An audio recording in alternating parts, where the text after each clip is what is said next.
Hey everyone, welcome to the Nintendo Prime Podcast, Season 2, Episode 37. And one of our crew members decided to go eat some food or do some crazy shit. I don't know what he's doing, but he's coming back. And we are going to have a very, very good show today.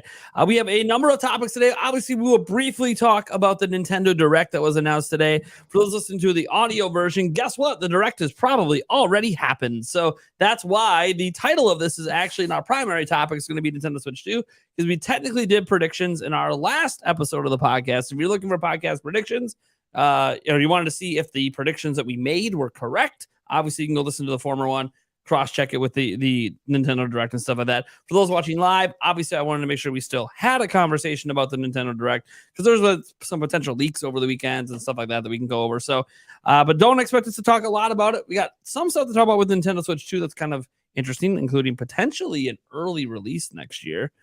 So we'll have to dive into that. And then, there's a Zelda movie rumor floating out there that at least tickles my fancy. I don't know if it tickles your guys, but we'll get to that in a moment, because I'm too busy staring at the 2-inch, and it's making me think of pickles at the moment. And I don't know what I don't know what's happening. I need a juicy pickle. All right now.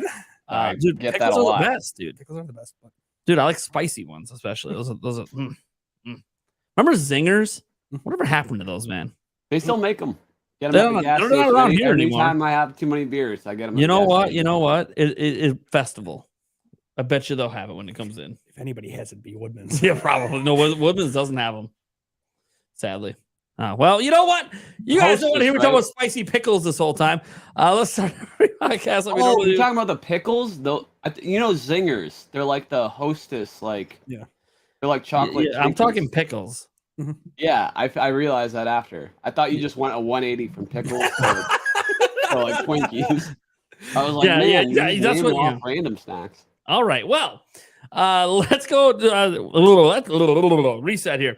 All right, let's go around the room. What we normally do, introduce ourselves and what have we been playing lately. Let's start with the man to my left, your guys is right, Mr. Andres Restart, the one who wasn't on camera when we started, but you audio listeners don't have to know that, except now you do.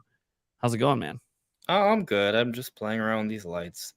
How late was I? By like 3 seconds? Late enough that people noticed. That I wanted a dramatic entrance. It was all part of exactly. It was all part of the plan. So he was just doing slide in for football. Yeah. But I'm good. I ready for tomorrow. Yeah. What have you been playing lately? I actually been playing anything except for Tears of the Kingdom today. I discovered. Oh my gosh, we have an Eric. What, that still plays Tears of the Kingdom? No, but didn't play anything until the day of the podcast. Well, I mean, so when I say I don't play anything, I think that's Eric, I already know you didn't play anything. Well, technically today. Sometimes I play things, but there has to be a certain amount of time after you playing it for me to think it warrants even bringing up, right? Like technically, I play Pokemon Showdown every day, right? Like that. But there you go. Hey, I play Madden 24 now every day. Do you know what Pokemon Showdown is? No, I you know what, I've heard of it, but I don't remember what it is. Yeah, so Pokemon Showdown is a battle simulator online. Okay. Yeah, basically, it's literally just the competitive that's already in Pokemon, but you can do it with any generation, any rule set, and you don't have to spend 20 hours to perfectly train get the stats right. You can just plug them in. Plug in everything. Yeah. So it's really great for team building. That way you don't have to invest yourself. But I'm too lazy to even do that. I just press random battle. So it gives me a random team. I'm on the random ladder, just climb the random ladder. It is fun. I love competitive Pokemon. It's a good way to at least kind of get a gauge of what the kind of popular new competitive Pokemon are, and see some of the different sets and abilities. So yeah, but I don't count that, right? That's just you play it every week. That's a lot. It's just kind of when you're sitting at your computer and you're waiting for something to download, or you're listening to something those moments where you just want to kill a little bit of time. I'm like, all right, random battle for 5 minutes. I don't count that. But I have been playing Tears of the Kingdom, and today there's been this puzzle in the Great Plateau that I haven't been able to figure out, because in the Temple of Time there is the goddess statue, and she tells you that she's trapped underwater behind a stone like wall, and I'm like, okay, there's a stone wall by the Temple of Time, there's a body of water that I've been trying to get under there for the longest time, and then I realized that it's a different body of water. I don't want to spoil it for anyone, but I figured that part out today, which is neat. Cool. Yeah. Well, Eric, since you played nothing, No, I you have a- actually. you have a cheat Majesty. you I did play said earlier Majesty. you played- I forgot that I did play Majesty for a little bit. Oh, Majesty. Yeah, Majesty. Oh man. What is that? It's an old computer game. Like Oh, very okay. old computer game. Like what? Like point and click, Um, like RPG. Like what is that? RTS. Oh, okay. It's almost like Cool. it's very similar to Age of Empires. Oh, okay. Cool. Yeah. Yeah. Anyways, we've like But 100. but We medieval, 100% of that game way back. Medieval, In the yeah, day. yeah. They Yeah. have the Northern expansion too. It sounds like something I'd like. I've never Oh, heard of it's it. very fun. All right. So you played some Majesty. Yeah. I also played Madden 24 today. And for the first time ever, we experienced the biggest bug yet. Oh yeah. I Well, mean, don't think I'm it's pretty a sure bug, it's but- still a bug. I don't care what they say. My player, when I subbed him in, was green, yeah. and he was running like he was a 50 speed wide receiver. Yeah, I don't know. So, well, we don't even know if the settings we did fixed anything. We're not going to know till next season. So it is what it is. Can I point out a comment in the chat? Sure. Sure. Okay. It's not a positive one. Is that okay? That's okay. Dude, I just- negativity's the best. I see this stuff and I'm like, It's this the is best. wrong. So all right. Oh. Can I drop the name too? Like, Well, sure, dude. I'll feature the damn comment. What are we doing? Okay. All right. It's not that old. It's relatively new. King Jero 313. King Jero. Okay. Is that the I don't believe comment? Yeah. That's the All right. one. I feature it. You read it off. All right. Dope. All right. I don't believe there has been no word on next Switch consoles. This dude is believing rumors like H3 always does. I'm unsubscribing from his page, Croc of BS. So what I extrapolate from that is that they think you, because I'm speaking. Yeah, it's my you, channel. right? Yeah. Right. That you're just totally full of it, and that whenever you talk about these reports from the most reputable journalism sites there are for video games, that it's just a crock of BS. But like, okay, I'm just gonna say, when Eurogamer reports it, when Video Games Chronicle reports it, when Universal Nintendo reports it, when other sites like IGN and Game Explain corroborate said reports, or at least are willing to also take them serious, like at what point do you think it's not BS anymore? Like, first off, and just to be clear, because I don't want anyone to misinterpret what I'm saying here, you should still take it with a grain of salt, because until it's confirmed by Nintendo, you never really know. Of course, if we're going to go that far, even things that Nintendo says we have to take with a grain of salt, because there have been times they've made us promises and things change. So obviously, until something's official, until it's out, you never really know how it's going to shake out. But the whole premise that YouTubers talking about these fairly credible sites reporting this stuff is a load of BS, well, that's on you. So, I mean, and he talks about believing in rumors like he always does. I'm unsubscribing. Well, you know what was also rumored? A Nintendo Direct on the 14th, and we're getting a Nintendo Direct on the 14th, everyone. So, were they wrong? Do you feel misled? Here's the thing. Obviously, I think a lot of this probably goes back to the Switch Pro stuff, right? Because all that stuff around Switch Pro, and then it never came out. It's fascinating because that upset a lot of people, and people don't consider circumstances. They don't really care that COVID happened, and they don't care that conveniently Digital Foundry says that those the dev kits were recalled and they canceled it. Well, it's like, I mean, these are things that happen in technology. Like, technology leaks happen all the damn time because there's manufacturers, there's dev kits, there's obviously hands-on preview events. So, like, does this person think that Nintendo wasn't showing it at Gamescom and that every journalist on the planet is lying about developers saying, hey, Nintendo showed us demos? It's just a weird sentiment because it's one of those shoot the messenger. I'm not telling you to believe this stuff. That's up to the individual. I'm just reporting on it and I converse about it because, hey, these people are pretty reputable. And when they're wrong, it can like ruin their reputations. So it's one of those, if all you care about, and I say this all the time to people, like if all you really care about is what Nintendo says, why do you watch any YouTuber? No, seriously. Why do you watch any YouTuber? You could follow Nintendo's own accounts.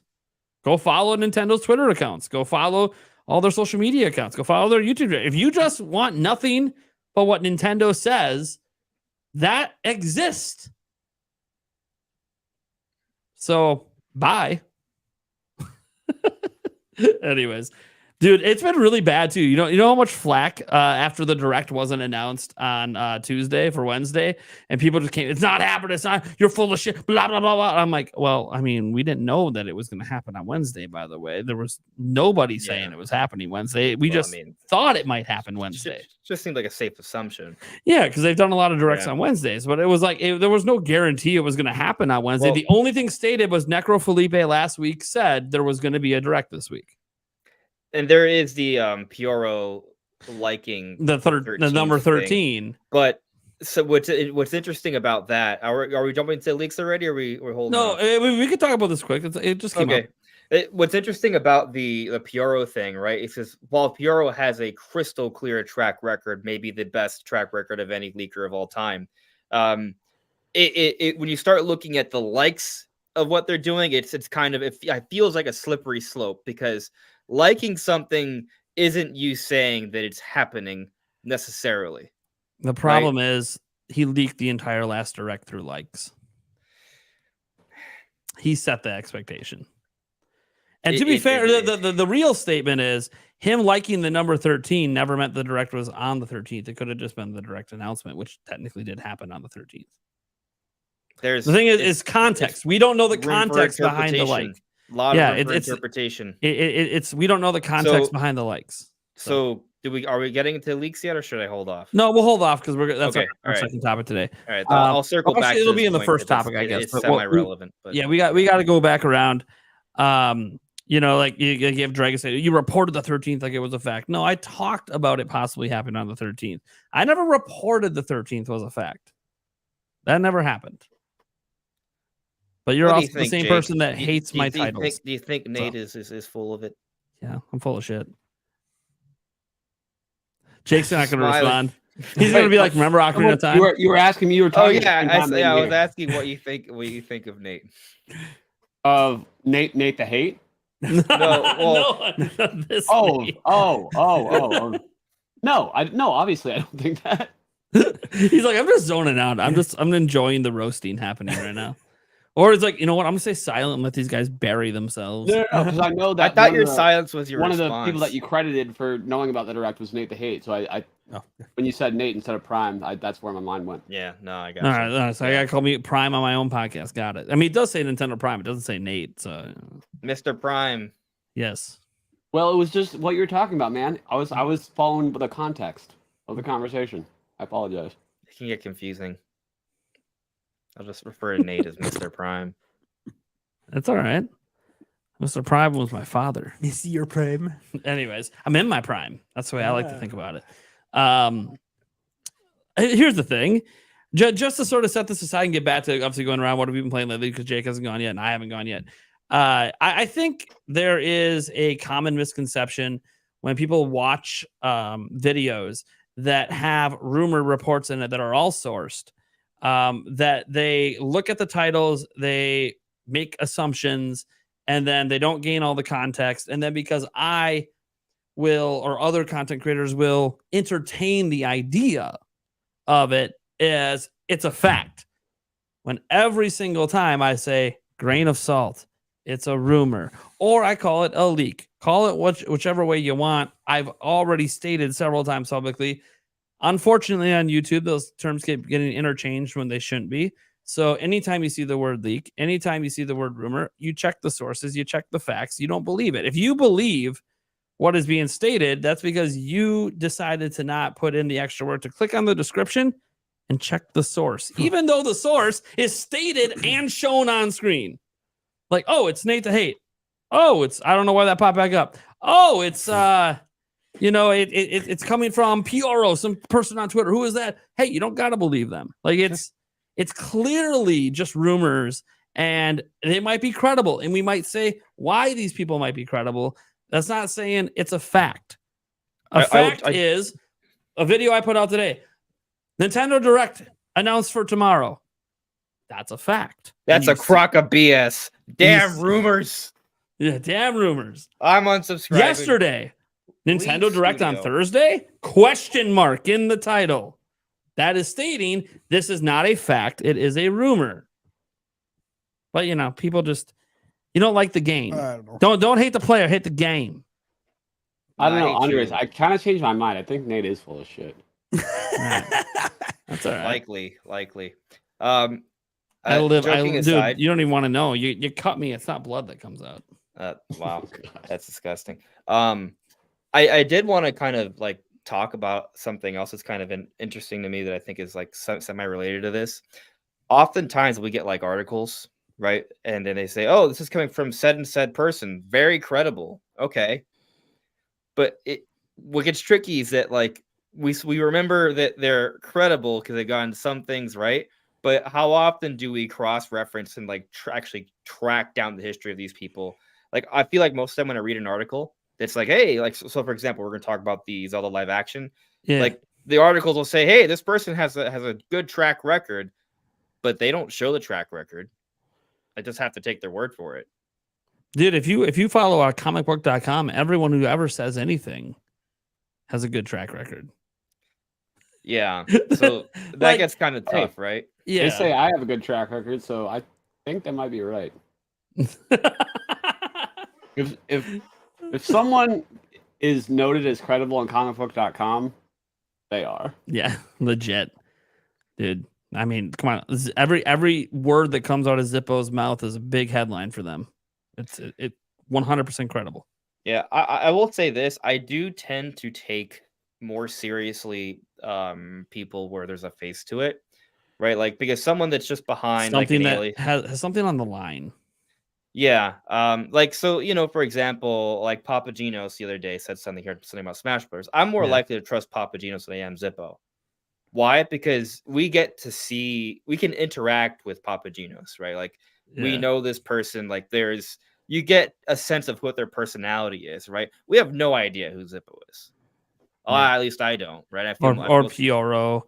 I mean, technically don't even know who the hell Nate the Hate is, but at least we hear him on a podcast. Right. At least we hear his voice, right? Yeah. We hear his voice. And so there's at least more understanding of that person's personality. And this person goes on different podcasts and things like that. So there is a difference there. I'm just saying that when there's a Jake's personality behind it, there. I don't know if I can at least like make an assessment on their character somewhat. You know what I mean? We all do that. We make assessments on people's character. But when it's like just like an alias and they could say whatever the hell they want and what's it to them? Like what do they have to lose? Literally nothing. There is a difference there. Yeah, I don't know. This gets into the whole leak and rumor culture. We've had this conversation on the podcast before. In the end, you don't have to like it. You don't have to watch. You don't have to partake. No one's making you do it. Yeah. So hey, you don't like the content? It's cool. 131,000 other people like my content. So I can still add him. So he's listening. He's listening. Yeah. He's like, I unsubscribed, but I am gonna still listen because I want to clip this stuff and throw it up. Go right ahead. Clip away. Yeah. Make a short out of it. Let's go. Anyways, let's get to Jakey. What have you been playing lately, bud? So as you know, I when the Pokemon Scarlet Violet DLC dropped, I was playing it right away. Haven't finished it yet. Played for like a couple hours last night, a few hours today. Probably getting close to the end because I don't think it's more than like 5 or 6 hours from what I've heard. So, but it might even take me longer because I've been doing so much exploring. It's a pretty nice, sizable area. It takes you to like, it's kind of like what they did in Sword and Shield. It takes you to a completely different like map. It's bigger than the DLC areas in Sword and Shield, though. It's more than just like an island. I heard it's about like a quarter of the size of Paldea. Yeah. So yeah, it's pretty decent, and I've having a lot of fun exploring. You know, seeing the new Flash returning Pokemon. That's one of my favorite part of the game is just literally to explore and to collect. I always complete the Pokedex, all that stuff. And you know, like I mentioned to you guys right before the stream started, I really like the story with the legendary Pokemon for this one. I don't want to spoil anything at all, but I'll just say that like it is much better than the average Pokemon story and kind of got to the heartstrings a little bit. Okay. I felt that a little bit with the Arven storyline in the main game too, and since I don't want to spoil that either, you know, if you know, you know. But besides that, before the DLC came out yesterday, I was playing. I actually got inspired from last week's podcast to try to beat Pokemon Stadium 1 and 2 on NSO with rental Pokemon only. So I beat Pokemon Stadium 1. And then I beat Pokemon Stadium 2 the first round through. Now I have to beat all the Kanto gym leaders in Pokemon Stadium 2. And then beat the Elite Four again. So that's where I'm at with that. But nice. So a lot of Pokemon this week. I've been loving it. Fix the damn game. I'm not buying the DLC till they fix the damn game. Yeah, I'm not supporting it. I'm sorry. I don't care if the DLC is good. It's like the same. It's like the same performance, but just like in the base game, the amount of fun outweighs that. It doesn't detract. Like if it made it like frustrating to play, I wouldn't play it, and that's what I do with a lot of games. But with that game, if the amount of fun I'm having is still up here, like Gen 1 with all like I'm not judging you, Jake. You're good. Yeah, no. I'm just explaining myself. Explaining myself. Gen 1 with all the glitches to me is still like part of the fun almost. I never experienced a single glitch. It's like that kind of a thing where it's like it doesn't affect my enjoyment, so that's why. I'm not saying they should get a pass. Like it's BS. They have done no actual performance patch updates, and they're probably not going to. And I don't think they should get a pass for that. But I gotta admit, I'm kind of a sucker for Pokemon, and this game scratched that itch for me a lot better than Sword and Shield did. So I bought the base game, like I have it, and I played. Yeah, I played a lot of it because I told people I was going to give this gen a try. Did you beat it? Like the credit? No, I didn't get the end credits because here's the thing. I'm pretty deep in. But here's the thing. I'm getting deep in, and yeah, I was having fun, but after a while, the FPS issues started really grating on me more than I expected, and I started getting headaches. And I'm like, you know what?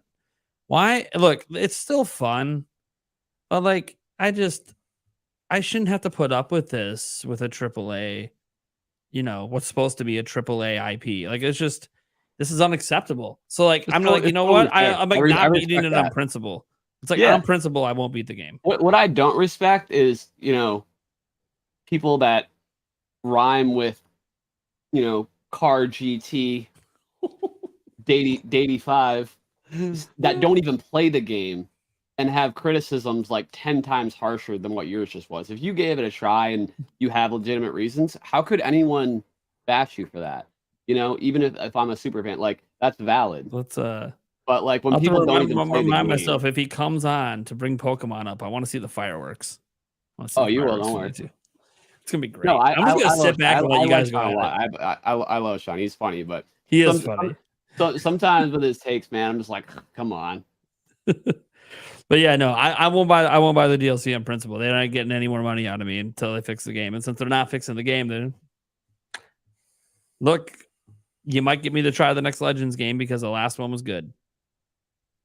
But you mess that one up, then I don't know. Like I might not buy the next Pokemon game if it's got performance problems. Come on. What's funny is that like get your stuff together. Like Game Freak. Some of the stuff I've seen with the DLC, like I feel like the game looks kind of good, but when I see footage of the game just halting for 3 seconds, that does kind of it's disappointing. And here's what sucks. I'm someone who hasn't really enjoyed Pokemon in a long time, and I really did enjoy Arceus a lot. And I was actually having fun with this one, even though it didn't have the catching mechanics like I wanted from Arceus, which is fine. It's cool. Went back to more traditional. but I was actually enjoying it a bit. Some of the freedom of it and the dual adventures going on, and I'm like, this is really neat. And then there's just little things like outside of the performance, and I don't want to make this like, hey, let's criticize Pokemon Scarlet and Violet. It's been destroyed enough online by people. But there's like little things like I can't enter all the buildings, and like it's just That's not a little thing to me. yeah, That's a big thing for me. because you could do it in all the prior games, and like now it's they're just there to look pretty. Scarlet and Violet's a good game. Yeah, It's a good game. I think they made some really smart decisions. I think there's some real like quality creativity there, but it feels like it needed another year. I like some of the adventures that lead up to the gym battles. Those are kind of fun. Some of them. Yeah. Some are a little more tedious, but some are great. No, I think the gym stuff was cool. But yeah, but that's the only part of the town that's good. Yeah, because like most of the town you can't like the towns are shop cool. out Like in the open. You can't do any. Yeah, it's there to look pretty. I also am kind of tired of talking about Pokemon in the sense that because whenever we talk about just the performance problems suck. Oh, they should have made. I can't, dude. Anytime someone brings it up, I'm just gonna keep saying, yeah, I can't play it anymore. Performance sucks. Moving on. Yeah, it's good to hear though that at least from Jake that like the story is good, and that has me kind of interested because I actually thought the story for Scarlet and Violet leading towards the end was also really good, and the fact the map is kind of sizable, like I am interested. I just performance, but I'll probably still play it. Honestly, there might be some like bias too because I tried to get into Starfield, and I don't think it's a bad game, but it's just so not for me, and I couldn't get into it, and I wasted hours trying. Which is again why I'm not enjoying it so far. Like it's different. And that's why I was saying Nate's opinions are valid because those are my opinions on Starfield. Well, at least you tried it. But like I recognize that like it's not that it's bad. Yeah, and at least you tried it. That's what I mean. Yeah. But part of it was also just totally overwhelmed by so much stuff to do that didn't seem like the rewards were worth it. And when I first started the Pokemon DLC, I kind of like got like PTSD to that to some extent. Like, oh my god, this is kind of overwhelming, dumping me in this open space. Yeah. But an hour into playing, I just felt like at home. Yeah. It was like chicken noodle soup, apple pie, just comfort. Like, and I've been having a great time. Cool. And the Marvelous Menace in the chat was like, I disagree with your ethics. Example, I shouldn't have given up on the Zelda series at the Spirit Tracks. I note that I didn't say I was giving up on the Pokemon series. I said if the problems that bother me are persisting in the next games. So imagine that Spirit Tracks, the next Zelda game, was another Spirit Tracks, and the next one after that was another Spirit Tracks, and the one after that was another Spirit Tracks. Guessing you probably would have gave up on Zelda. What's wrong with Spirit Tracks? I don't know what he's got. I don't know. Hey, we were just saying different strokes for different folks. So obviously, I don't like Phantom Hourglass, but I love Spirit Tracks. It is what it is. Everyone's got different likes and dislikes and stuff. There's also more than one main line. It's like Spirit Tracks is obviously not like the primary Zelda effort, right? Like it's not made by the main Zelda team. What are we talking about? You know what? We're not here to debate this today. Maybe if you want to bring it up during the Zelda movie topic. On to me. What have I been playing lately? Starfield? A little bit of Starfield. Yeah, I put in about 3 hours. Not much for how big this game is. That's like a drop in the bucket. But that's how I'm going to play this game. It feels like a game that never ends. And so I'm going to play it like one that never ends. I'm just going to pick it up, play it here and there like I did World of Warcraft. What are your pronouns? Here we go. I'm not going there. We're not going there. You're a they, them, aren't you? It's okay. I am too, depending on how I feel. Oh my god. I'm a he. I've always been a he. I'm going to always be a he. Just for the record, that's not all of the Zelda team was working on. That is fun. That is funny. That's your opinion. Well, my pronouns are my opinion. So there you go. Yeah. What else? Starfield, what else? So I was supposed to talk about games. Anyways, the other games you got, I played a little bit of Tears of the Kingdom, and then I'm just doing side quests and stuff. I already beat the game, so I'm just kind of chilling around. I don't know if I'll ever 100% it, but that's just because I'm never going to get all the Korok seeds. I don't need the golden poop 100% again. Everything except the Korok. Yeah, I don't need the golden poop again. But you know, I Did wish you they get it would in Breath have of the at Wild? least what? Did you get the golden poop in Breath of the One Wild? time. All the Korok? One time, yeah. Wow. But it's the same. It's the same reward. It would have been nice if they would have look, okay, if you're gonna give me a poo again, make it some fancier looking thing, and it's just the same. So I'm like, why go through all that work for the? I mean, I guess you can also to say you did it is really. You can make him do the old dance too anytime you want. I like the new dance better. If I want to. Well, you can make him do that one anytime you want to with it.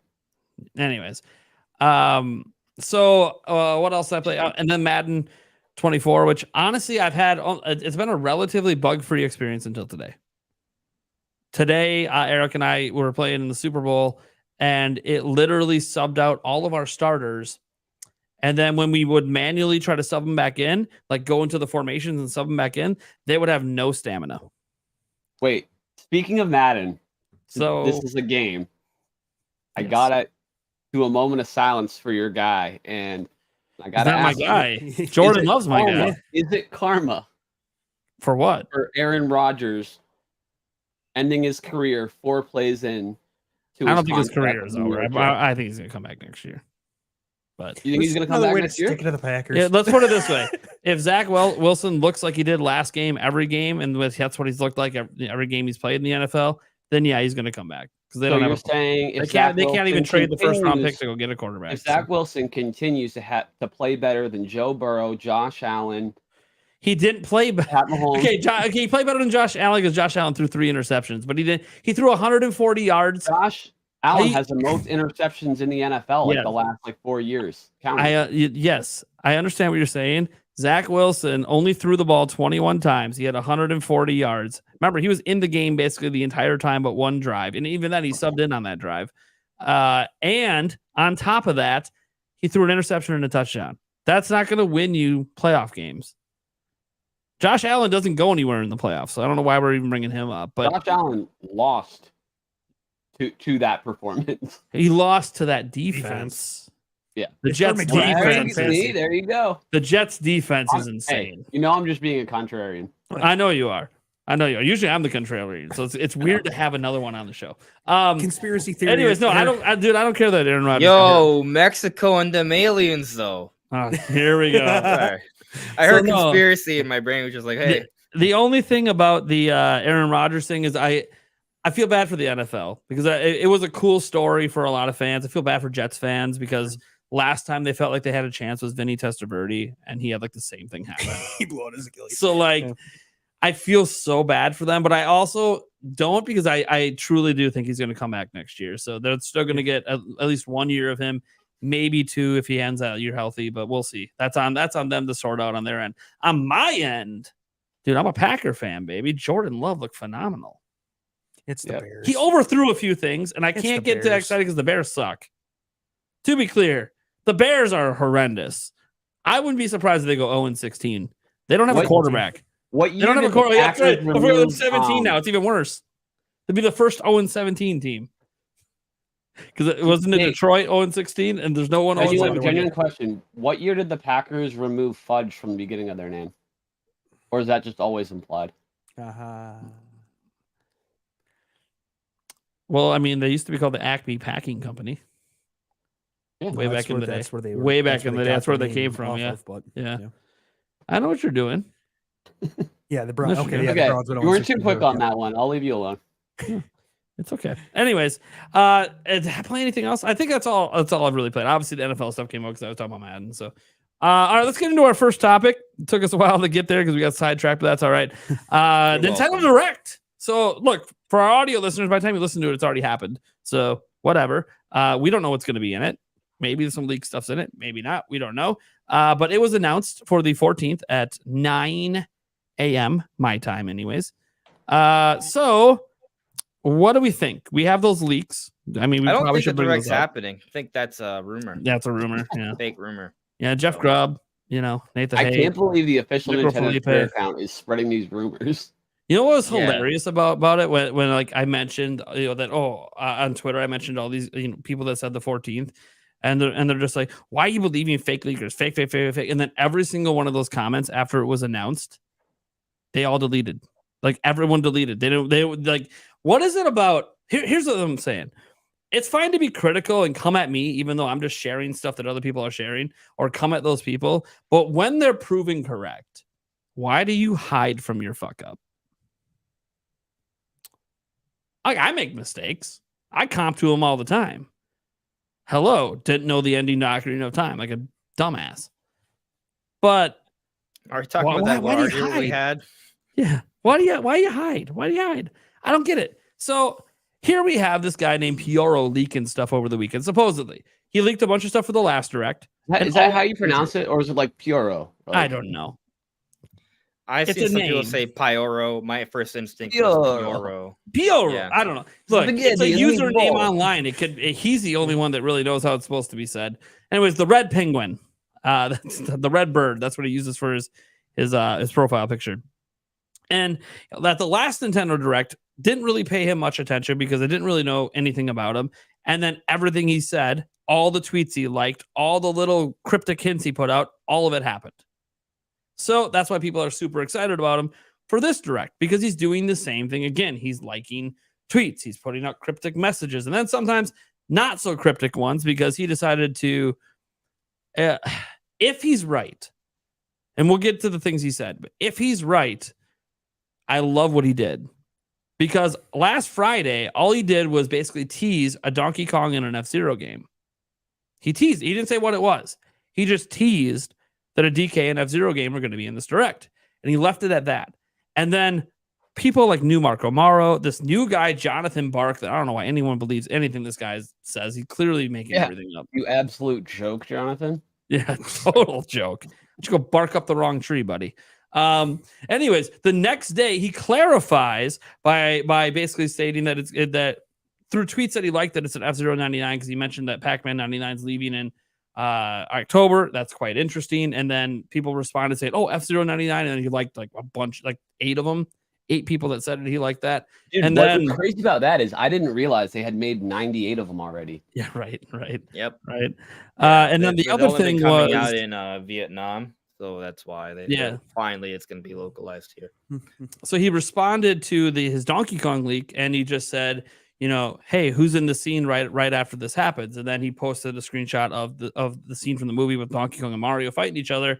And then someone responded and said, oh, does this game involve minis? And then he said yes. And it's like, oh, okay, well, that's Donkey Kong versus Mario, because that's what the minis are in. So that's what the games was that he was teasing. And all these other leakers that he quote tweeted and said should delete their accounts were all talking about, oh man, we're gonna get this big 3D Donkey Kong game. We're gonna get, you know, a brand new F-Zero. Like, they were building off the stuff he said. So if he's right, I find it hilarious that he almost trolled without lying on the first day that he was leaking stuff, just to call out people that are just making things up. But this assumes that he's right. We don't know until it happens. I'll give you another example. He said that a Wii and DS related game was going to happen. All right. And then he liked someone who mentioned another code / Trace Memories, which is a game that was on Wii and DS. It's not Nintendo published, though, is it? I don't think so. I don't know 100%. Right. I put footage of it in my video earlier today. I don't remember if he specified that the Wii and DS one was Nintendo published. Was it?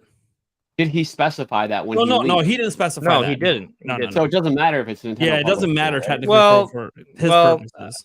But I only ask because the majority of the things he tends to leave are first party. Yeah. Right. Yeah, and this isn't. So that's all. And then he said that Princess Peach game is going to be in there, which, I mean, I think most of us probably assumed it would be in there anyways. Especially now that we know it's winter, right? Like, you know, that's mostly 2024, and we know it's a 2024 game. So I think we expected to probably see it anyways, but he said notably we would get a title, and then he sort of possibly hinted what the title was when he put it out in Japanese. Showtime. Princess Peach Showtime.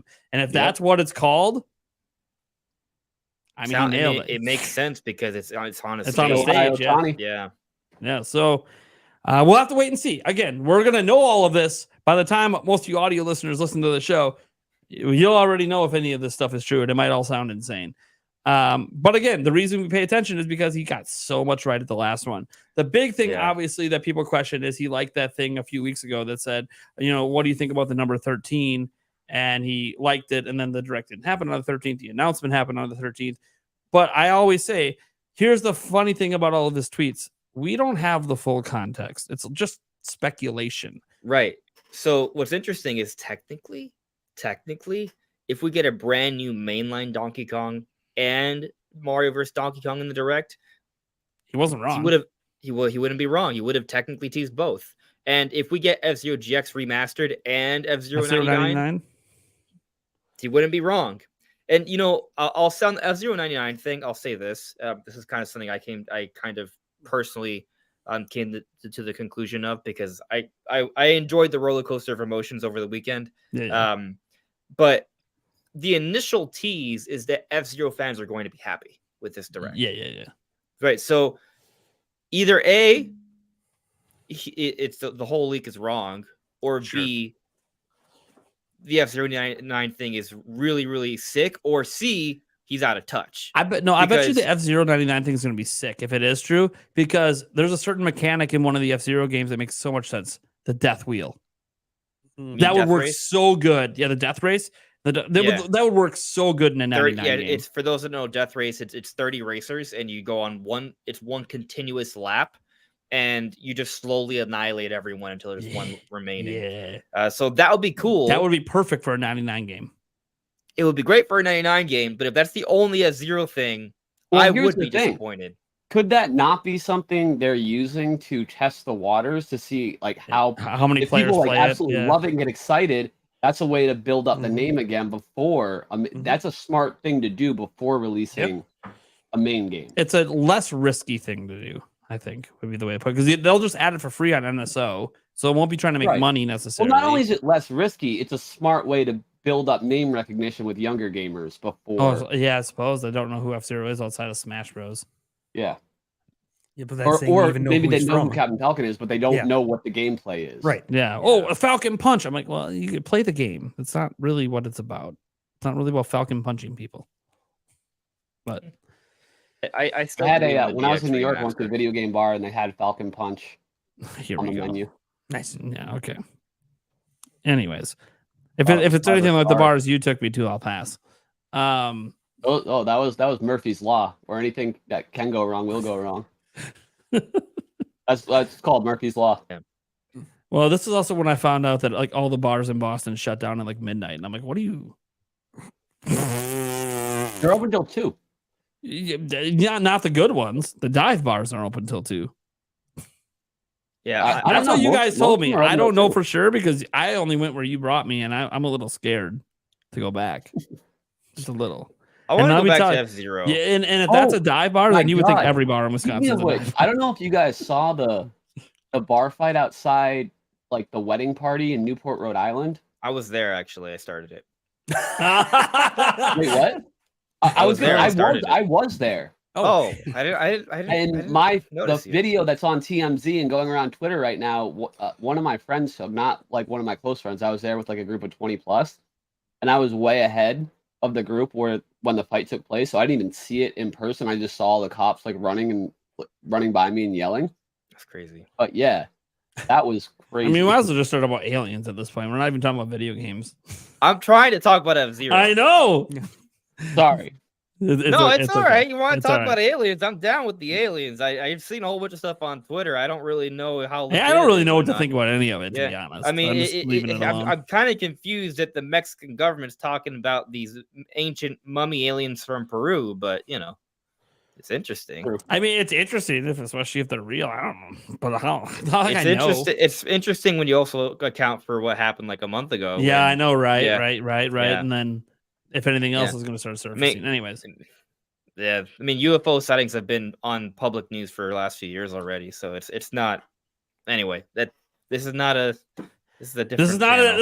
conspiracy theory alien. I will say this though. A few years ago, X-Files. YouTube changed some of their policies. So channels that did focus on conspiracies like aliens, they don't get pushed. So yeah. So now you guys know why we haven't launched the Prime Files channel yet. Yeah. There is a certain level of censorship because that was deemed as like idiotic, like misinformation. Yeah, and the fact we just brought up aliens means we're going to get censored now. Watch our viewership drop to 10. Aliens. Suppressed. Anyways, FZero. So what do you think of space world creatures? I guess. Yes. I think the FZero GX thing is still happening. I have a hard time believing that it's not. I watched the Nate the Hate podcast, and he reiterated that he had heard FZero GX. Yeah. Now I've heard it too. I heard it last summer. Right. I mean, I also heard something too, separate from you. Like I heard something like last year in the summer. I heard. Now, granted, I don't want to put too much stock into the sources that I have on it because, but enough different people seem to have heard. Right, and then there's the Silex Hunter thing, which heavily teased FZero. FZero being a thing at some point. They actually were in the thread for the Puro thing. Yeah, suggesting that here we are, but then afterwards, and so we're really basing this off just likes. So I just my perspective is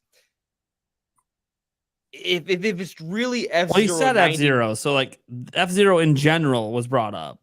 Right. Him. Yeah. He did say Silex Hunter didn't say it would be FZero GX. That he didn't say that. Yeah. No, just an FZero. FZero. Yeah.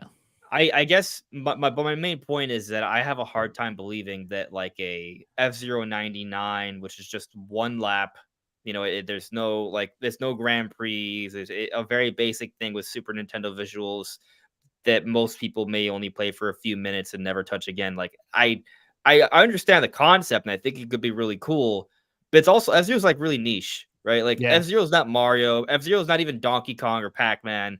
Like, is that what they're gonna choose to be the 99 game? I think there's more to this than what people would be way more interested in playing an FZero 99 than a Pac-Man 99.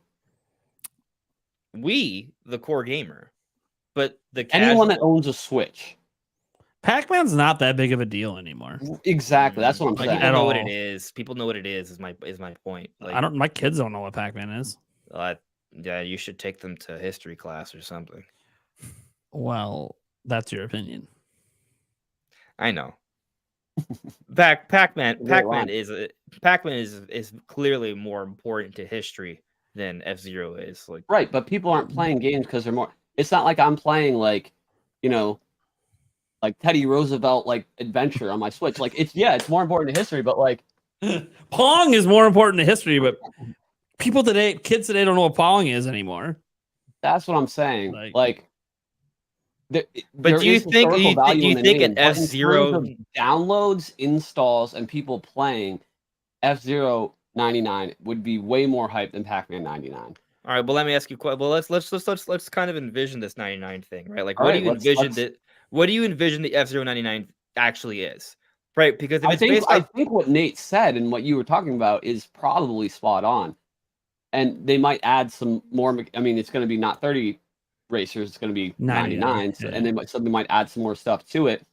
So, I don't really know what they would add, but I mean, already that base idea sounds pretty cool. Yeah, I think this is one of those. If you're a big F-Zero fan, this isn't what you want, but it's not really about that. I'm not a big F.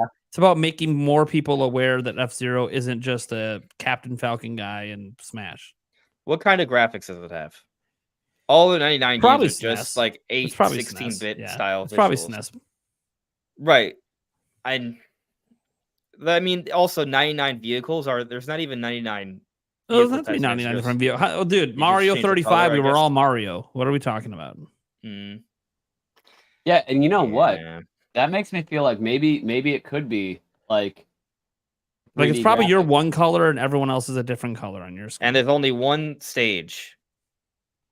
It's just a circle. Well, maybe they have multiple stages. Maybe that's the thing. Like every time you play, you could be on a new course. Well, Mario, it let you advance to the next stage, right? Yeah. Like you get. So there could be an advancement where there's more stages, like the prior ones. Who knows?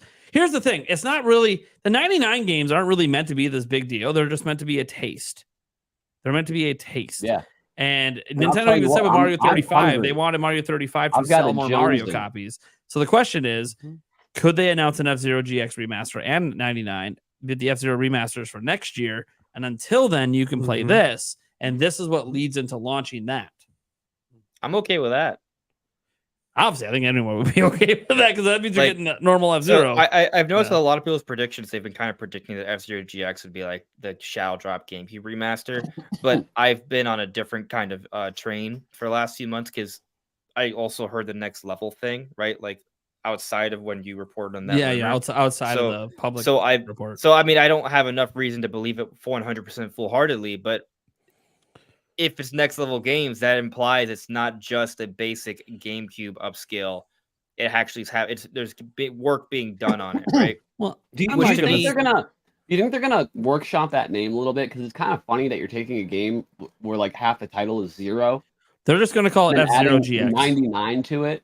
Like, is it gonna be called F99 or F0 99? Seems like I don't know. I think they'll just call it F0 99. Just like they call it Pac-Man 99. They call it Mario. That's the name of the brand. I mean, yeah, it's like it would be calling. That would be like saying the Legend of 99. Like that wouldn't work. Well, that's because it's not called the Legend of Zero.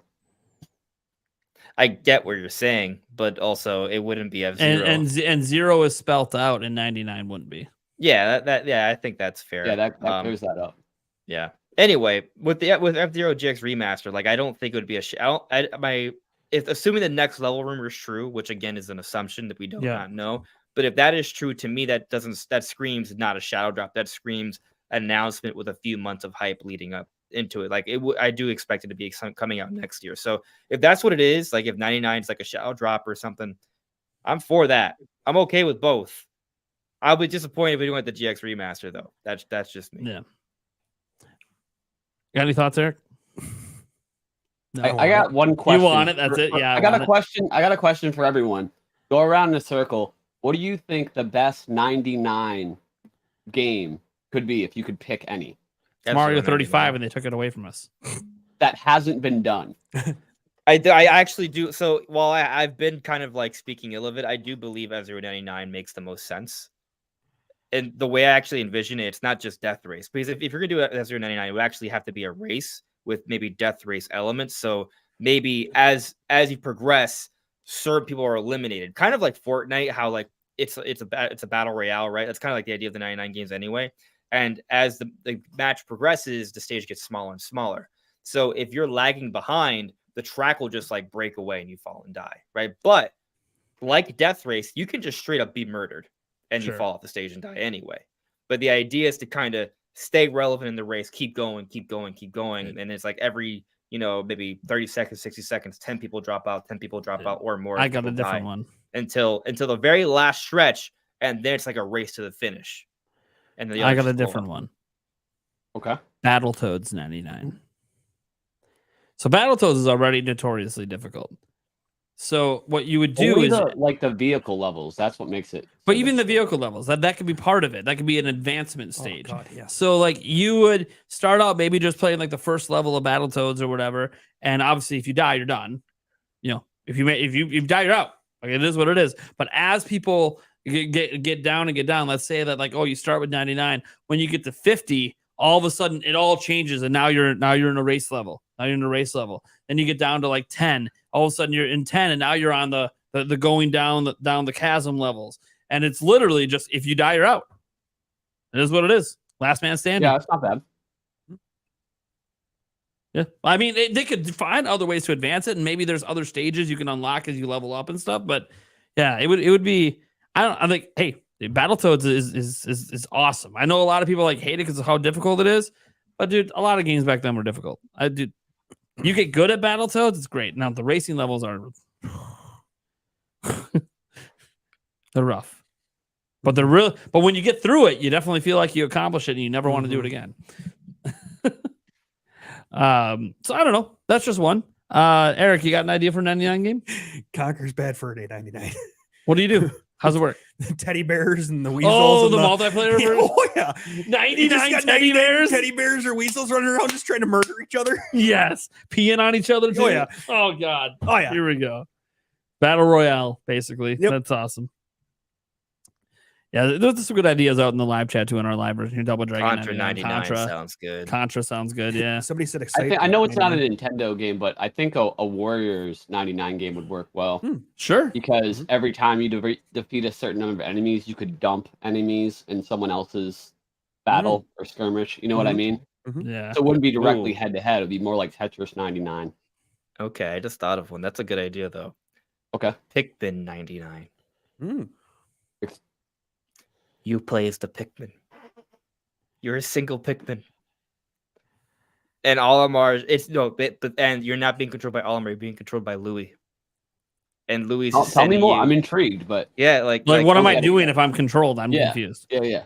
I mean, well, you don't want to die, right? The idea is to survive. But I don't control myself. Someone else does. Well, so I'm confused. As a Pikmin, right? Like you have a certain genetic, instinctual predisposition to kind of listen to commands of someone as great as an Olimar or a Louis. Okay. Right? But Louis, we know Louis is not very trustworthy, right? Louis is more likely to maybe send Pikmin in a very dangerous environment, right? So you're in a circumstance where Louis has 99 Pikmin, and you are one of those Pikmin, as are all other NSO players are a Pikmin, and he's sending you out into a dangerous environment, and the idea is to survive. But there will be moments where you're called back. So like you're like in a stage where you're being chased around by Bulborbs, and you're trying to survive, and you also try to get points by killing things, but you're also risking your own life. And there'll be moments where you'll be called, and it's kind of like your perspective changes because you have to listen to Louis, and that's what it is. Okay. So there's just and then at the end, it's a mass extinction except for one Pikmin. That is super creative. There you go. They should be hiring you. I'd have to see it in action to even get a grasp on how that would feel to play, but that is definitely out there. So, do we have anything else we want to say? I like this direct at all? the creativity for sure. Before we move on, It's definitely like more ambitious than the other 99 games. That's for sure. Yeah, it's not a bad thing though. Anything else you guys want to say on the direct before it happens? I'm excited. What I have one thing I want to end it on, but I know you're like, what? That's why I'm saying we just talked about the 99 stuff. What about everything else? There's a direct really? Okay, so all right, let's talk about another code on too, but I can go first if you really prefer to end on yours. What? I got one as well that I want to talk about. Like it's not a prediction; it's just like based off the leaks that I go for it. Talk about it. It may be your thing. Mine I just want to do because it transitions to the next one. Okay, yeah, we'll save you for the at the end. Okay. All right. What's yours, Andres? You're gonna hate me. You already know. So PRO talked about what will close the direct, and he hasn't said anything since. It's been like 3 days, and he just went completely silent. And to me, the reason that's interesting is because I think he knows, or she, I don't know. They know, right? I just think they decided not to spoil it anymore. And it's I think they're hyping up something big. I don't know what that big is. Dude, right? There's so many crazy theories around the fact that because he put that up on Saturday, right? Yeah. There'll be 4 days of silence, then the direct happens, Metroid Prime. Oh! Why'd you say 4?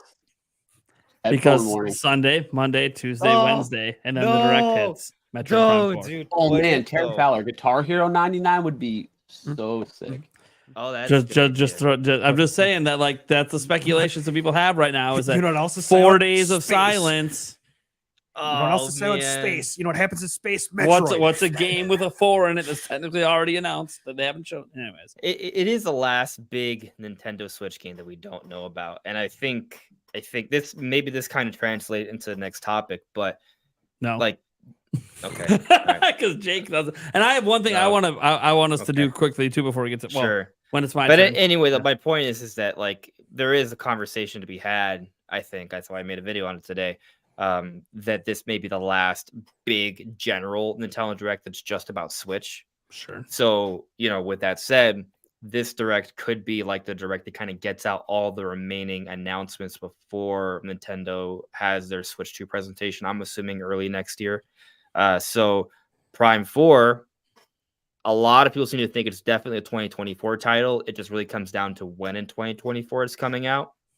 So that said, if Prime 4 truly is a 2024 title and is absolutely coming for Switch, then it's very conceivable for it to be in this direct. Like, that's not a stretch. The only reason why I have doubt at this stage of Prime 4 being in the direct is because at this point, I think it's probably a cross-gen title. So then it comes down to, does Nintendo want to tease it before Switch 2? And but maybe it's not. You know that I fundamentally disagree with you that I don't think it's cross-gen. I think it's then you final Switch okay, game. So I'll tell you. All right. Well, final if you believe that, if you believe that, from Nintendo, right, then I think you would also need to believe that Prime 4 will be in this direct. Yes, I do. It's in my prediction video. It's the closer. I also said it last week on the podcast. You should know. You were here. Yeah, I literally said it's the closer. So but the thing is, as evidence presents itself, opinions can change, right? A lot of things have happened the last few days. And I just presented evidence that just further supports. It's not really evidence; it's a theory. It's an interesting theory. It's an exciting one. Yeah, no.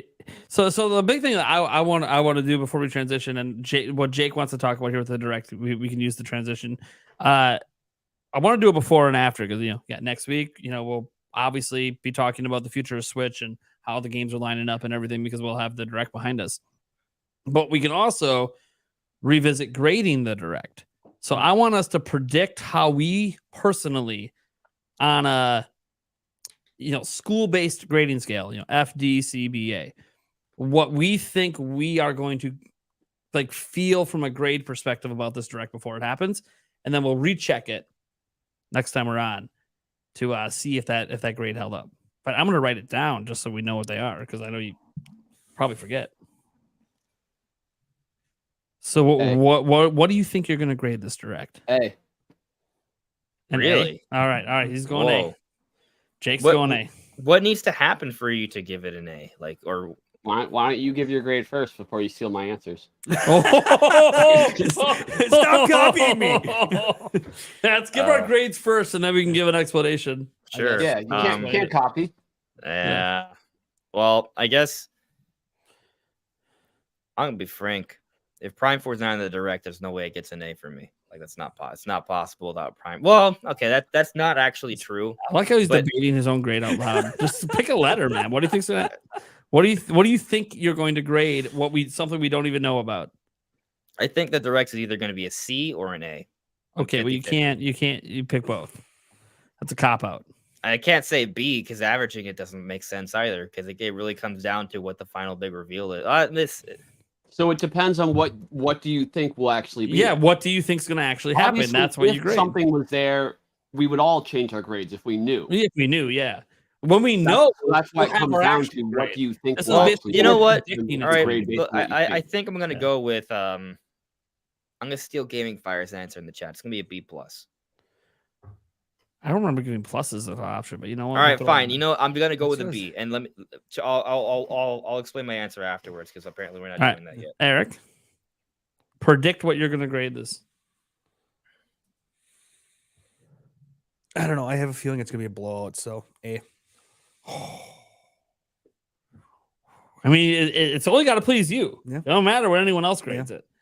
I'm gonna lie about how much I like it if I a double F. At least he's admitting it ahead of time. Double F minus. I'm gonna pay attention if he streams on his own channel or anywhere else what he actually thinks before he comes on. And I'm gonna hold him to. I'm gonna have one that is just the link will only work for you.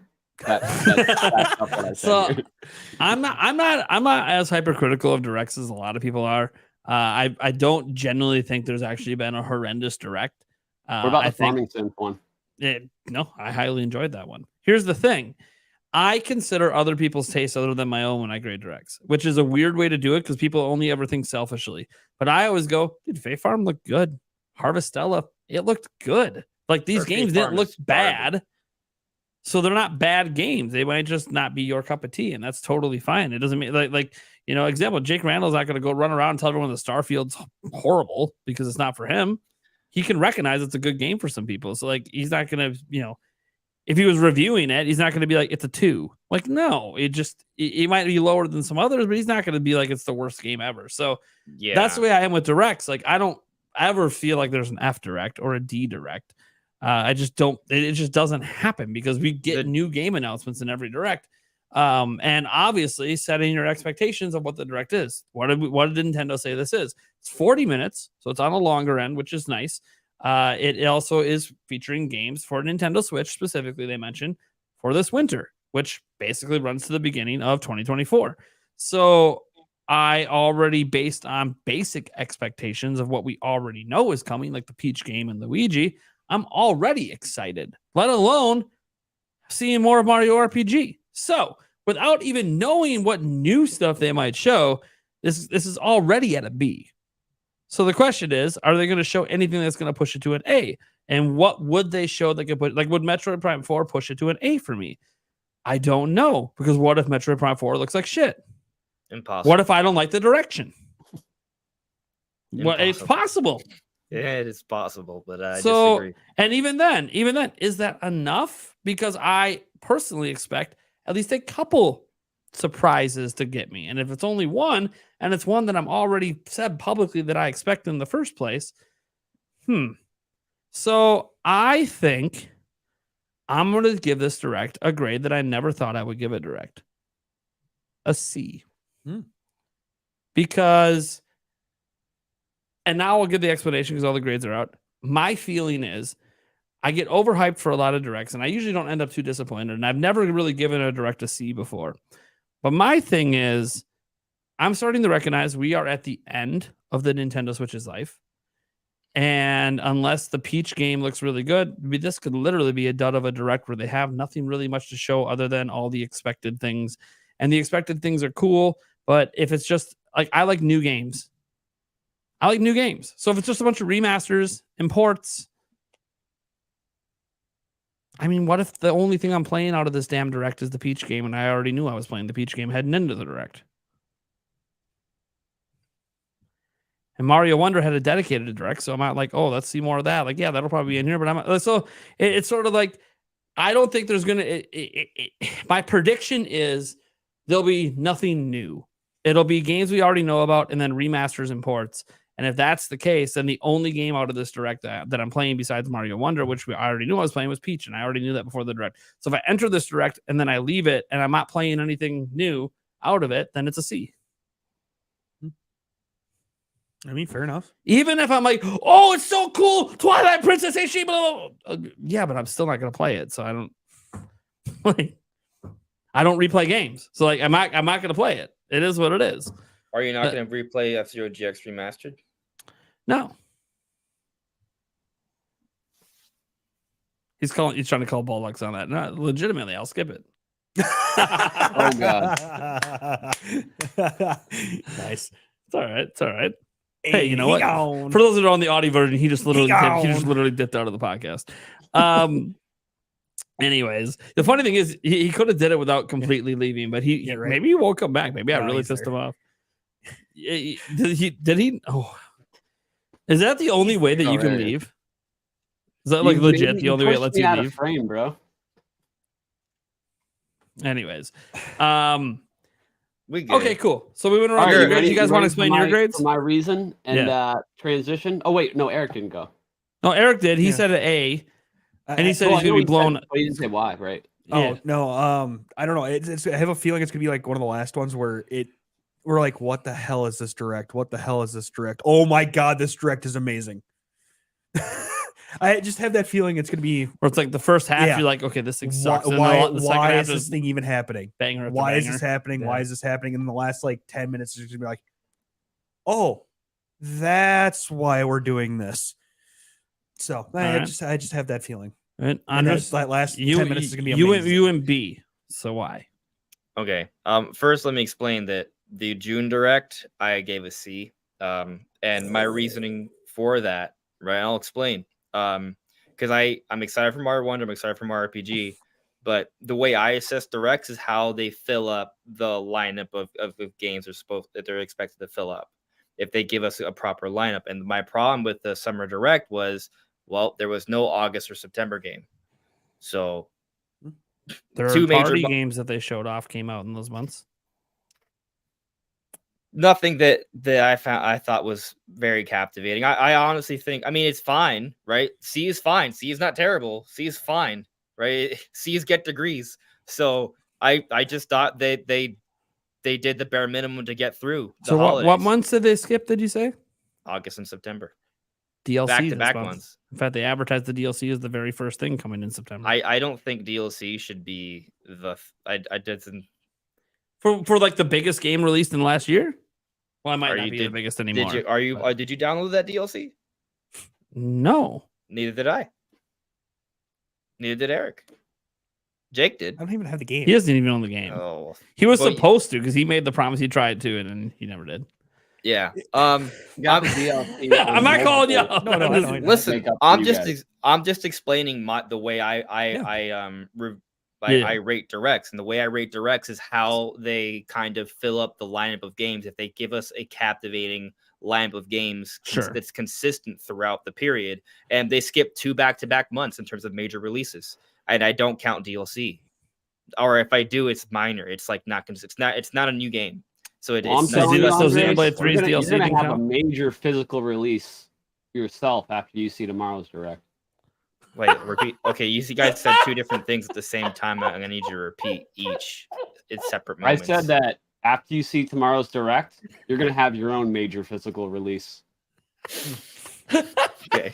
And I said, what about the Xenoblade Chronicles 3 DLC? That wasn't announced in a direct. That came like I was just announced randomly right before Tears of the Kingdom the same month as Advance Wars. So that was a good. I'm month. just saying in terms of Nope. counting for a That release. was like a 1.5 month. That was a good month. April was good. That was a good month. All right. It adds, but it's not. So it doesn't, your explanation was obviously the June direct was a C because they didn't fill out the month. So why is this going to be a B? Why is this going to be better? Well, I considering. I don't think Nintendo's going to skip back-to-back months again. I think that was just kind of, an occasional thing. So something I think in December. Yeah, I also think that with the Mario Wonder Direct, I feel like giving that a 15-minute focus, that does kind of open the door for them to not just fully blow out Mario Wonder in this direct because they already did that. So, and it is a 40-minute presentation, and I do put some stock into that PROT as something big, even if it's that Metroid Prime 4. I do think something is going to close the direct strong. I also believe in the FZero thing. I think the FZero thing's going to be pretty cool, and we might be sleeping on the Mario vs. Donkey Kong tease. So Watch them close the direct. Nintendo Switch 2. Strong doubt. You just got an A for me. Shit. I'm pressing X repeatedly, but yeah. I mean, I in general, I wouldn't predict a direct to be a C. A C is kind of like, oh, okay, they kind of underperformed for me. A is overperform. B is to my expectations. So that's why I gave it a B. It's like the first direct I'm predicting it to underperform for me, which is I just explained it's very hard for a direct to underperform. It ever really has for me, but I don't know. But just I for get the the feeling. record, like if you're paying attention to what I'm saying, like basically I only see directs as an A, B, or C. Like I've never really a partner showcase is maybe a D or an F for me. Like Not me. like, Because the expectations are different for partner showcases. Sure. I wouldn't grade it an F or a D because Well, that's not the point of it's. I don't yeah, expect and that's fair. expectations right? change. That's fair. But if you're expecting a general direct and you get a partner showcase instead, But they never announced the general direct. See, this is where you put too much Yeah. faith in the leaks and rumors. See, this is what I'm saying. Don't set the expectation. Nintendo announced a what do partner you- showcase. I You don't know expect what you they say. mean. I don't know Well, what you mean. like if you expected a general and didn't get it, well, Nintendo never told you were getting a general. So what? So I That think sounds a like a you DRF problem. is warranted, but you don't even feel like watching the presentation. What he's basically saying is he doesn't play third-party games. Got it. I do play third-party games. Name one. When they showcase Monster Hunter Rise, I played that. Okay, was but good. see, that was an exclusive. Name a non-exclusive. Name a That non-exclusive. was a timed exclusive. That was a timed exclusive. Name a non-timed exclusive third-party game you played on Switch. that I've played on Switch Like in the Um, last year. in the last year. Yeah. This last year. I don't think I played that many third-party games this Oh last man, year. exposed.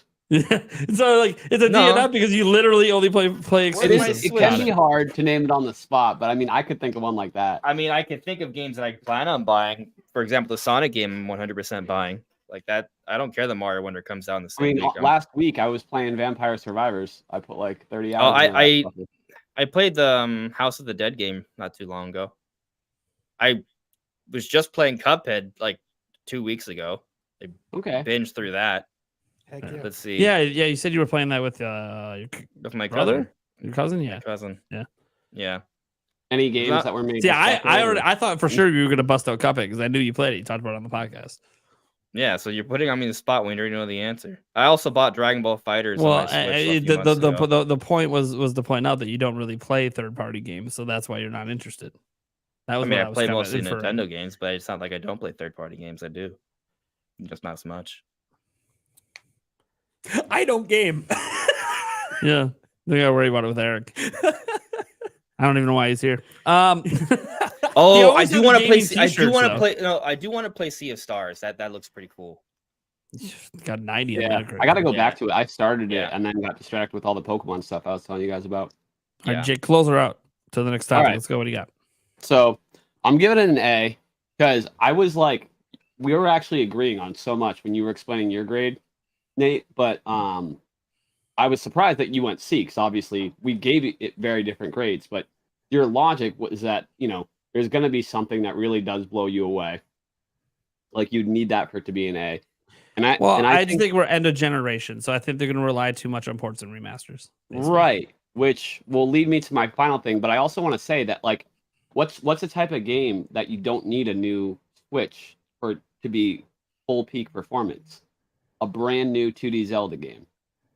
And I know there hasn't been any leaks, mentions of this at all. That'd but be sweet. Fioro, the way he leaks things, he does it the same as Nintendo. Like he does the big one at the end, or he'll just list it all right before the direct. But he trickles it out in a similar way. So I'm just saying, it's not like I have any information. Let me make that clear.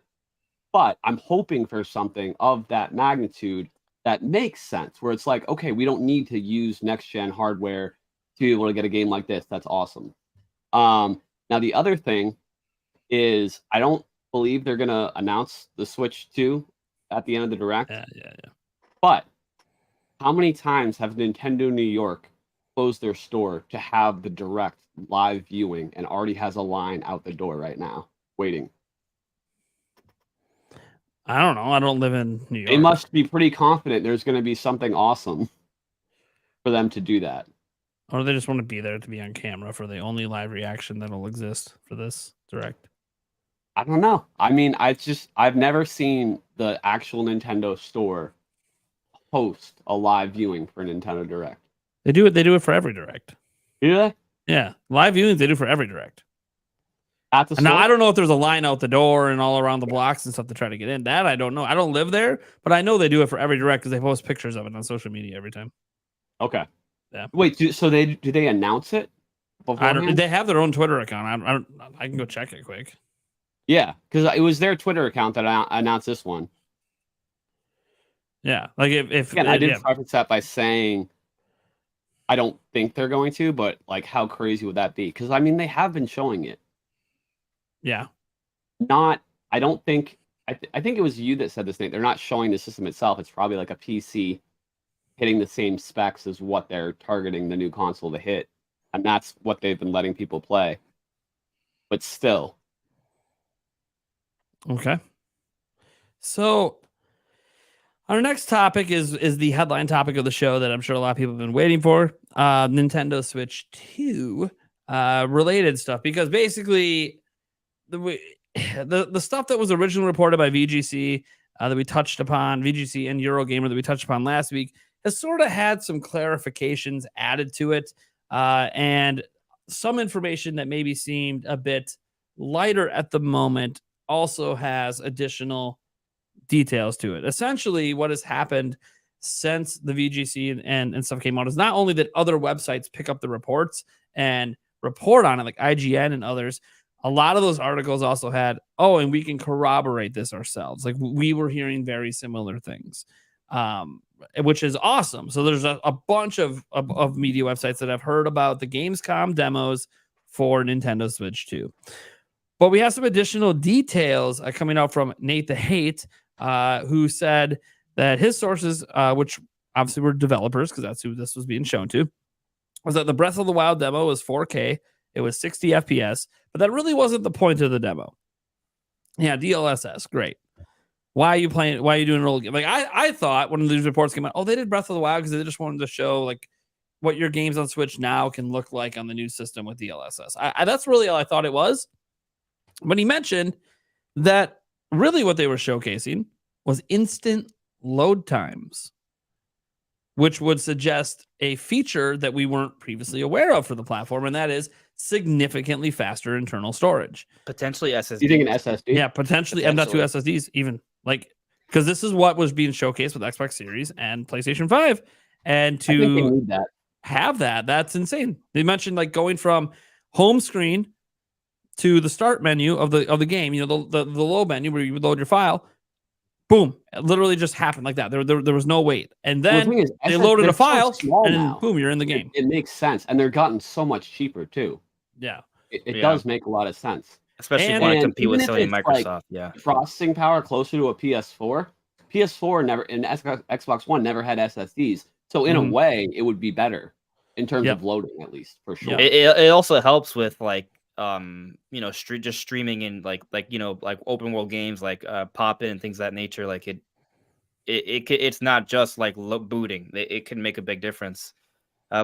Something else that I think a lot of people are maybe overlooking, and I think it comes down to an understanding of the different DLSS formats. And I encourage you guys to just literally go to NVIDIA's YouTube channel and watch the DLSS videos, because if you watch them, you'll understand. I think a lot of people are really missing what this means. And I've seen it because I've seen the comments of some of my videos. But the tech demo, there's some debate if it was 3.5 or 3.1. And that's actually said 3.5 for that's all he so heard. here's the thing. DLSS 2, DLSS 3.1, DLSS 3.5 are they're each different things. DLSS 2 is what we've been talking about for years, where it makes lower res games look sharper. Yeah. DLSS 3.1 is frame generation. It Which improves frame rate. It's only right. available on 40 series cards. Right. So it makes Lovely. sense. Right. So if he's saying 3.5, that doesn't mean we're getting frame generation. But if there is frame generation, theoretically, it could mean like the next Mario Kart could be at 120 frames per second, which would be crazy. We're not sure about that. Nintendo has a pretty long-standing partnership with NVIDIA, right? So it's not like they're going to use consumer card. Like, it could be customized in ways. Well, it'll be fully custom because they don't have any chips exactly. that do what they need for so this. It would be completely theoretically, especially if NVIDIA has technology newer than what they've released, which if they've already released it was ready probably a long time ago. You know, there could be stuff that is kind of unprecedented in what we've seen from them so far. Absolutely. I mean, the NVIDIA leak implied like some sort of customized version of the T234, which supposedly the idea is it would be using like old series like features and new series features. But going back to the DLSS explanation, DLSS 3.5, what that is ray tracing upscaling. It makes ray tracing better. And that's very exciting because before these leaks, most of us were assuming if there was ray tracing, it'd be limited to not at all. And now the suggestion is that ray tracing may potentially be fairly significant. I think a very significant, and that Right. goes into the Matrix. I have one question for you, Andres, or I guess anyone, but I don't want to harp on it too much, but I am just curious what you think. Like after the Apple presentation, like, and now that like phones will be able to play like the upcoming AAA games like Assassin's Creed Mirage, and now that the iPhone will have ray tracing, like, do you think Nintendo sees that as a threat at all? No. For starters, ray tracing is not new on phones. It's actually been around for a few years, and so has the ability to play AAA games on phones. It's not actually new. It's just getting AAA developers to bring more of their games over. Here's the thing that's happened in the past, and I think will happen now. One thing, if you paid attention to the Apple presentation, because I watched all of it, note they never talked about battery life when playing those games. They only talked about battery life in context of normal everyday use and streaming video. They didn't talk about it at all when playing games, because what phones do is they don't run at max specs all the time. They're not meant to run there. They can get super high with their clock speeds and everything and just nail performance targets, but they're not built to sustain that load. So because to do that requires a crap load of juice from the battery. So the thing is, you'll be able to play Assassin's Creed Mirage with accessories because they didn't even show touch controls. So presuming you have to use a controller with it, which is probably the best way to play it anyways. But it's going to kill your battery. And I bet you might get an hour. And that's fine because that's not the purpose of a phone anyways. It's just, I honestly think the reason they showed that was Apple just wanted to be like, look what our chips can do. But also, it's not a realistic use case that people should use all the time because people know when you have an iPhone, 2 years later, the battery's already not holding much of a charge. Now imagine you're hitting the shit out of it by playing AAA games on your phone. Like, you're going to degrade that battery so fast. I'm hesitant to play like very basic games on my phone because of battery. Let's not. Yeah, we're going to start talking about 4K ray tracing games. Like, I'll put it this way: I don't think anyone's getting an iPhone 15 to play Assassin's Creed Mirage. There will be people, but it's going to be not to play it. It's going to be niche. It's going to be niche. I don't think they get it to play because they are. You can already play some of this stuff like on Androids. Like I just don't see them buying it to play it. I think it's more just to prove you wrong. Yeah, you can do it just for. I think they just because got to also remember, they didn't talk about how these games are being sold.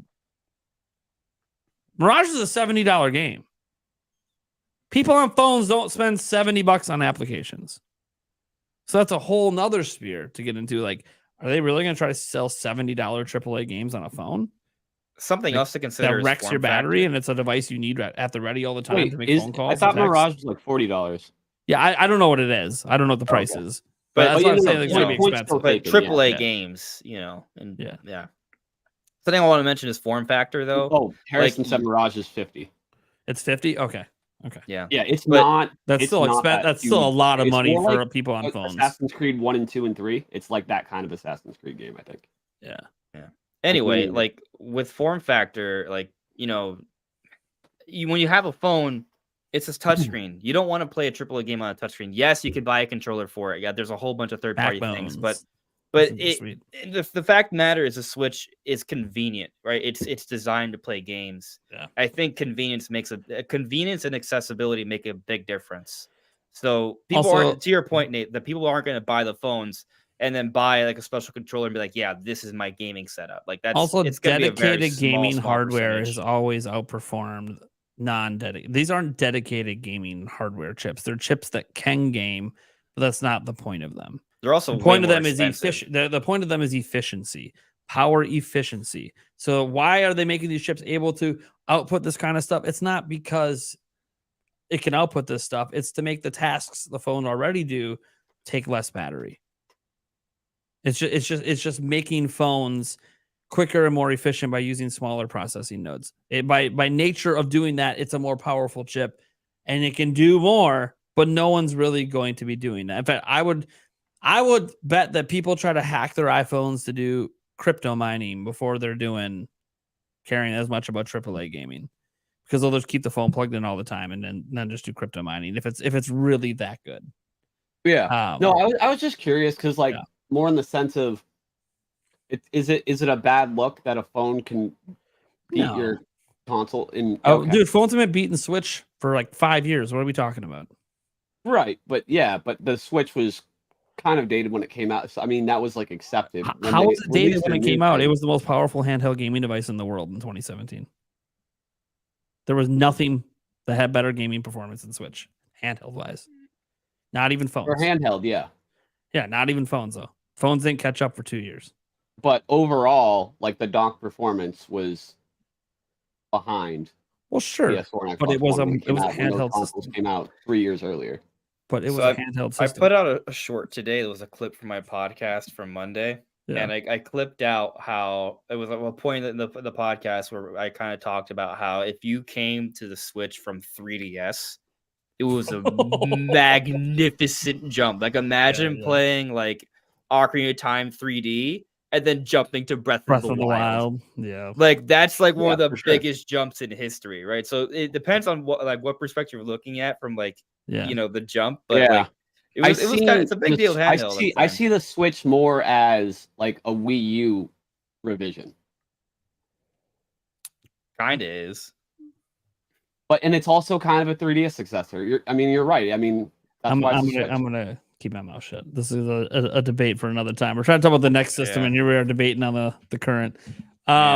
This is because Jake's a new regular on the show, so he missed all the old debates over the years on all this stuff. Oh, I see. Yeah, we've had a lot of these conversations already. Gotcha. But that's okay. I'm still now mad you're at here Nate. for the next system. I'm still mad at Nate for making me look bad for not playing third-party games. But I'm not mad. I do play third-party games, but I focus on Nintendo. Hold on. Yes, there might be some people that might judge you for not playing a lot of third-party games. Also, do you even give a shit? Who cares? No, it's no secret. I focus on Nintendo because that's all I have time for. I want to play Starfield, but also when I learned about Starfield, I was like, it's not worth the investment for me. Just play what you want to play. Who cares, dude? People think all sorts of things about the games I play. Like I talk about Madden. You know what fun people making me for playing Madden? I don't give a crap, man. Play what you want to play. But here's like so my thing with some of this stuff is that, like we were talking about the ray tracing capabilities, right? And like, obviously Jake was like, oh, should we worry about the phone situation? I'm not actually worried. In fact, the phone situation actually makes me more excited because these aren't dedicated gaming chips being made. They're made for different purposes that can happen to game. Switch 2 is getting dedicated gaming hardware. It's dedicated to it. Now, all the leaks and the speculation out there, and I think Digital Foundry even came out recently and basically said, oh yeah, our sources are like, it's the T239 chip. Well, the T239 chip is using Ampere, which is the 3000 series GPUs. So yeah, they have newer technology than what's going into this. But it is the fact that DLSS 3.5 can be used on those GPUs.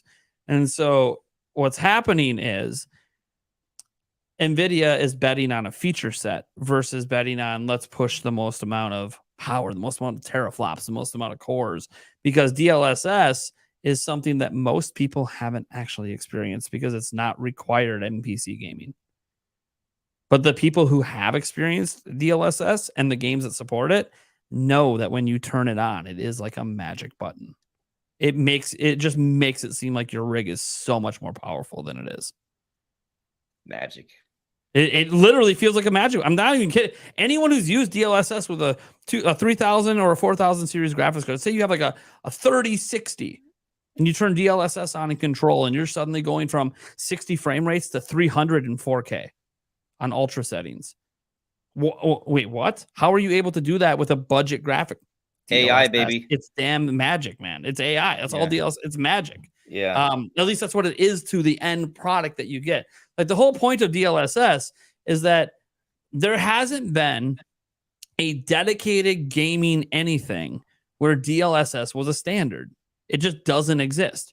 PC, it's not a standard. This will be the first dedicated gaming device where pretty much every game that comes out on it's probably using DLSS. And because of that, NVIDIA, I this is just a personal belief. I don't know what's been talked about behind the scenes. I think NVIDIA wants this to be a showcase for what DLSS can do. Because right now they talk about it, they show it off, but it's not a standard feature anywhere. Like it's standard on their GPUs, but you got to build it into the games.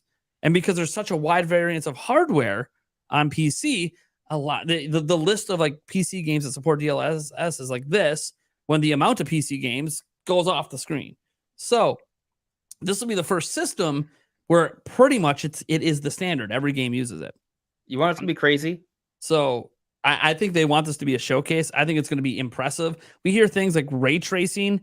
Not only was it full ray tracing in the Matrix demo running at 4K and whatever frame rates. I'm not sure on the frame rates because it didn't run it at 60 FPS on PS5. The Breath of the Wild demo is 4K 60. Just the Breath of the Wild one. The Matrix one wasn't 60 FPS. But do we know that for a fact? Well, Nate the Hate said that it wasn't.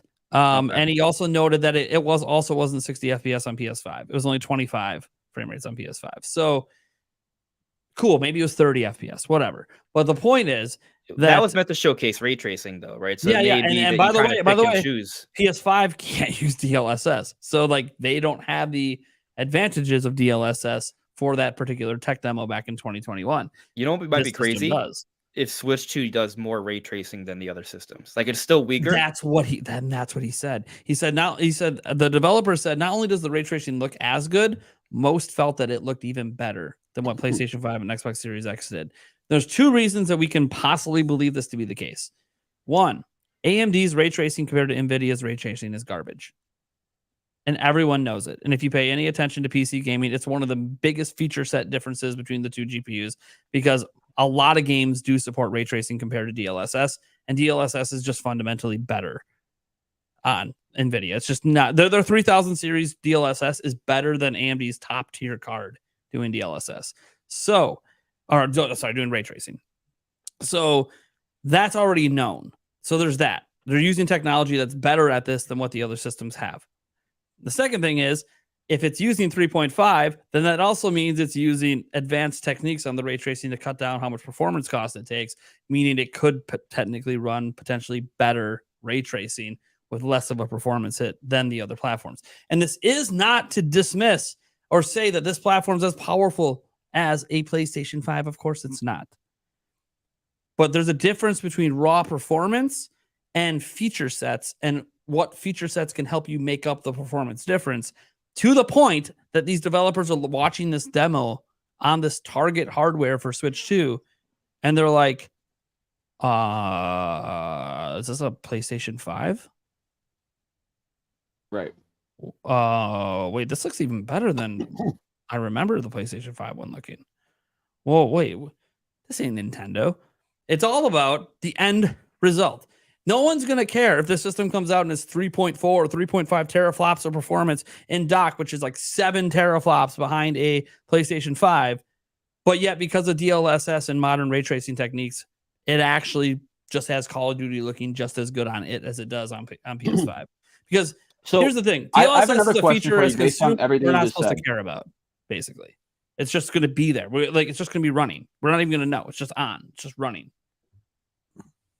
All right. So another question based on everything you just said.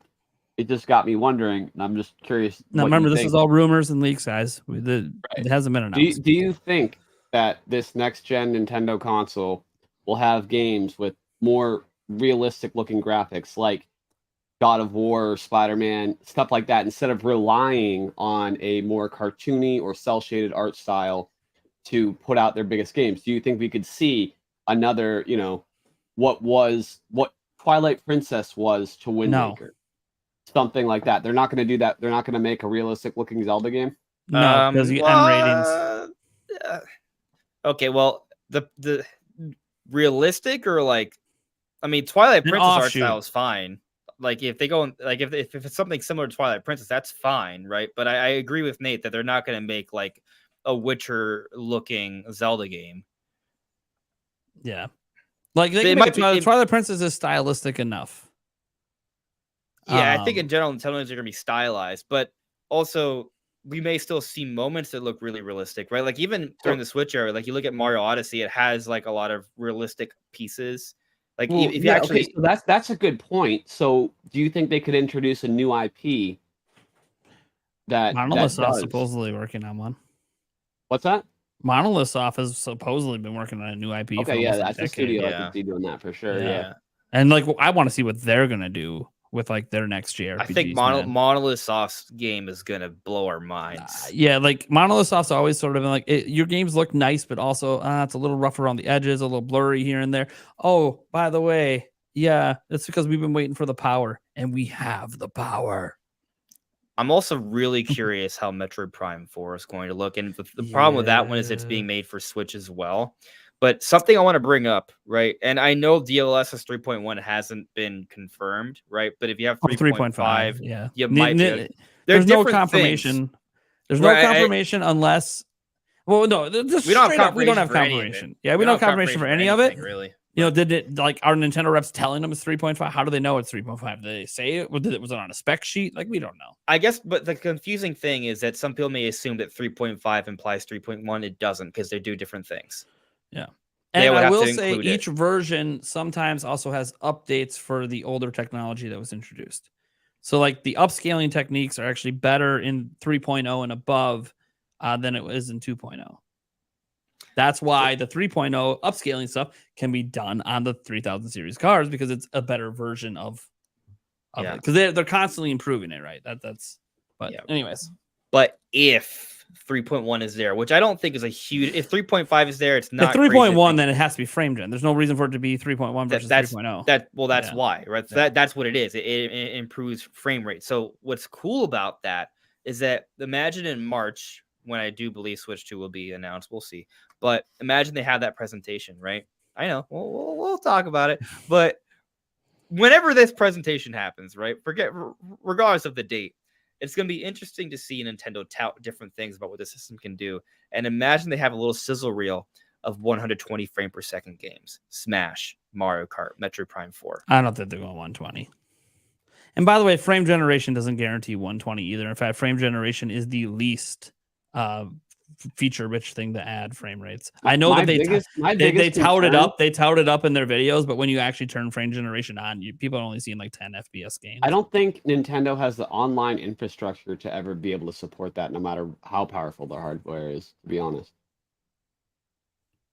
I see what you mean. What about the fact that they're running? They don't actually run it on the servers. They run it on the systems.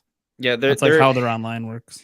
There is something else to consider, though. 3.1 includes this reflex software, which improves latency dramatically. Yeah, that's a big thing. Now, the thing is, when you do frame generation, it also hurts latency, so it kind of balances out. Yeah. The reason that, by the way, I see some people talking in the live chat on our live version of the show. The reason I think a lot of people think it's 3.5 is because if they think the ray tracing looks better than the PlayStation 5 and Xbox Series X, I don't think they want to just attribute that straight up to being like, hey, that's just because it's NVIDIA GPUs that have better ray tracing. Also, how would that not be hurting performance more? Well, because in 3.5, they introduced the DLSS capabilities to ray tracing specifically to lessen the performance hit. Because the biggest thing with ray tracing is when you turn it on, your frame rates dip like crazy. So what's the balance to that? What they added in 3.5. Which is compatible with 3000 series GPUs. So it is kind of neat, right? Like if you watch NVIDIA's video on 3.5, though, when you show like the frame jumps, like when they switch to 3.5 and they add the ray tracing, like the frame rate actually does improve a little bit. It's kind of cool. Yeah. So like the other things here that was said about it, we talked about the matrix stuff here and the ray tracing stuff. A big thing that was really talked about was this March 2024 thing, because he said enough people keep bringing up March 2024 that they're hearing this time frame at Gamescom consistently, and that it was a big talk on the floor, March 2024, Nintendo Switch 2. But there doesn't seem to be full clarity, and Nate the Hate said this, on if that's like when it's coming out or when they're going to announce it. Now, the big thing that's really interesting about this is several other articles. I don't know if it was the Video Game Chronicle. I think it was the Eurogamer one that might have first mentioned something about the system possibly coming out earlier than people expect, like in the first quarter of next year. The Eurogamer report, recent with the tech demos, they slid that in there. Yeah, they kind of slid that in, but they're just like, hey, so like Nate the Hate wasn't the only one hearing this. And then other sites that started putting this out there and would bring up that point from the Eurogamer article also said, yeah, dude, we're kind of hearing the Switch 2 might be coming out sooner too than people realize. And that's interesting because that obviously would suggest that it seems to be the overall impression is it might be releasing in March. Now, again, it's still just a guess. And this is like, obviously second, third hand information coming from these reports. And there isn't like a full clarity. It's like, just like there's not full clarity on backwards compatibility. Do we have it? Do we not? We don't have an answer for you. We don't know. There's no clarity on it. We don't have clarity on whether this is like when they're going to announce it or do a big showcase, or whether this is when they're going to release it. Now, a lot of us, I think the safe assumption is, they'll announce it, then release it later in the year. Especially when you're like, it's September right now. Like that's 6 months from now. Like, yeah, they're going to announce it, then release it later in the year. And that seems to be the consensus safe bet. But then I also look at this and I go, well, this Direct that they just announced specifically says Nintendo Switch games through winter. What's right after winter? March.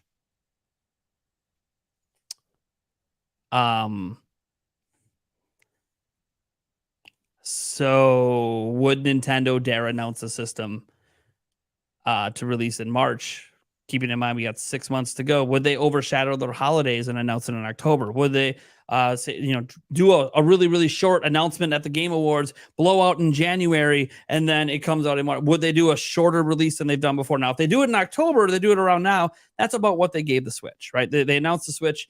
Well, technically they announced it was coming, but they showed off that here is the Nintendo Switch. Here's what it is. The initial reveal was in October, and then it released in March, beginning of March. Now, if they release the end of March, that gives them a bit more time. So then maybe they could do the reveal in December instead. But and I say this because even on Nate the Hate's podcast, they didn't really talk much about the possibility of it being announced then and releasing later. They focused heavily on, what if this thing comes out in March? Is it even possible? And Nate the Hate's biggest comment he made, because the number one argument, by the way, for Nintendo not to even talk about Nintendo Switch 2 is they wouldn't want to tank their holiday sales. But Nate said something very interesting. I'm paraphrasing, but essentially it is anyone who's waited 7 years to buy a Switch isn't going to change their mind because a new platform is coming out. Because if they waited 7 years, chances are they were waiting for the library. I disagree. People with kids, if their kid was 1 year old when the Switch came out, they might want one now. Or if their kid was 2 or 3. Sure. But here's the thing. That's a lot. That's a lot. But why do they want one? Why do they want one? Why would they want a Switch right now? To play if they're 7. games? To play games, right? They don't, and because you have kids that they don't care what the newest thing is or what games there are. Yes. Whatever. Yeah. His point was, taking your example, his point was that the Switch 2 being announced won't affect their wanting the Switch because the Switch has the games. All the games they've been hearing about, the Tears of the Kingdom, the Mario Wonders. They're seeing their friends play Pokemon Scarlet and Violet. Where are all those games? They're on Switch. Well, and parents aren't going to look at it and go... What I think, realistically, is Nintendo already knows exactly how they're going to announce the new system. Oh, yeah. That's already set in stone. On when to see how much they sell. So I think they might wait till... I think the time they announce it is not locked down. I think that is...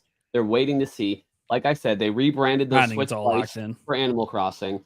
They rebranded OLEDs to do one more special edition for Mario Wonder. I think they want to see how much stock they can clear out. And then when they feel comfortable enough about it, then they'll drop it. And I think they have a couple windows that they're shooting for. But I do think it's very much like, let's see, like if we can sell out this holiday again, sure. But let's just announce it this year. But if we can't, let's just wait till right after the holidays to announce it. That's what I think. Okay. I disagree. I think Nintendo has a plan. They know exactly what they're doing. They have to. Remember, this is a very pivotal transition for them because they have failed every major transition in company history off a popular platform. They've never been able to repeat success back to back. So if they're going to do that, then they can't care what the current platform is doing other than that people are still interested in it. Yeah, but I think they just do, man. I don't. PlayStation 5 was announced in. But I don't think they really learn. They announced that PlayStation 5 was coming officially. They even used the term PlayStation 5 in 2019, April of 2019. And they had a whole holiday season still to come. People knew the system was coming. They didn't show it off until 2020, but they said publicly that it was coming in April of 2019. Well, the new wrinkle that's been going on the last few years that is added to this equation is that whenever a company releases a new game console, it sells out and no one can get it. Yeah. For months and months and monts. Yeah. So which makes the old console still viable to have around. Well, that's also why I think it's going to drop in March, because you drop at the holidays. It's going to sell out either way. I think we're both feeling that vibe. Like launching in March makes a lot of sense. It's just when are they going to announce it? Right. And I've talked in a prior show, like, hey, maybe it makes sense to partner up with Jeff Keighley to do a tease for an event that you're going to do in January. Maybe. Like nothing you've said I can rule out at all. Like, I mean, none of it can be ruled out because we don't know what Nintendo's going to do. Now, Andres Restart's going to come in as the pessimist and be like, it ain't happening. They're going to announce it. Maybe announce in March, release in September or something. Yeah. I know what Andres is going to do. Yeah, let me... how about I know what you're doing. We've had these Switch 2 conversations. I know what you're doing. Yeah, but I'm open to ideas. Well, yeah, because, I mean, look, let me put it this way. Do we want it to launch in March? I wanted to launch Well, yesterday.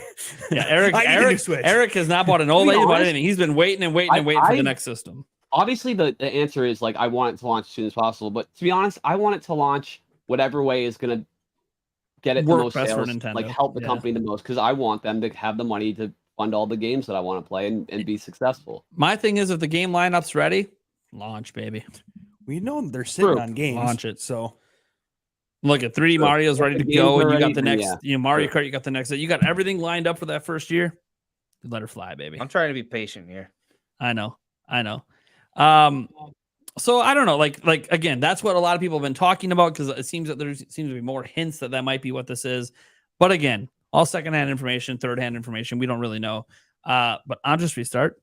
What are you thinking? All right, like, could they launch it in March? And if so, how would they handle that? Because it feels almost impossible that they would wait until January to announce it, to drop it 2 months later. So this is what I think.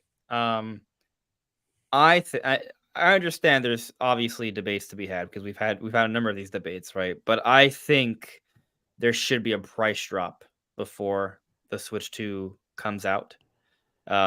And I don't think a price drop's happening before the end of the year at this stage, because of all the bundles and things they've already announced. Sure. So I think price drop would have to happen sometime next year before What the if they Switch 2 stop comes selling out. it? What if after the holidays, the only thing they're selling on shelves anymore are bundles, and they consider that the discount because there's a game that comes with it now?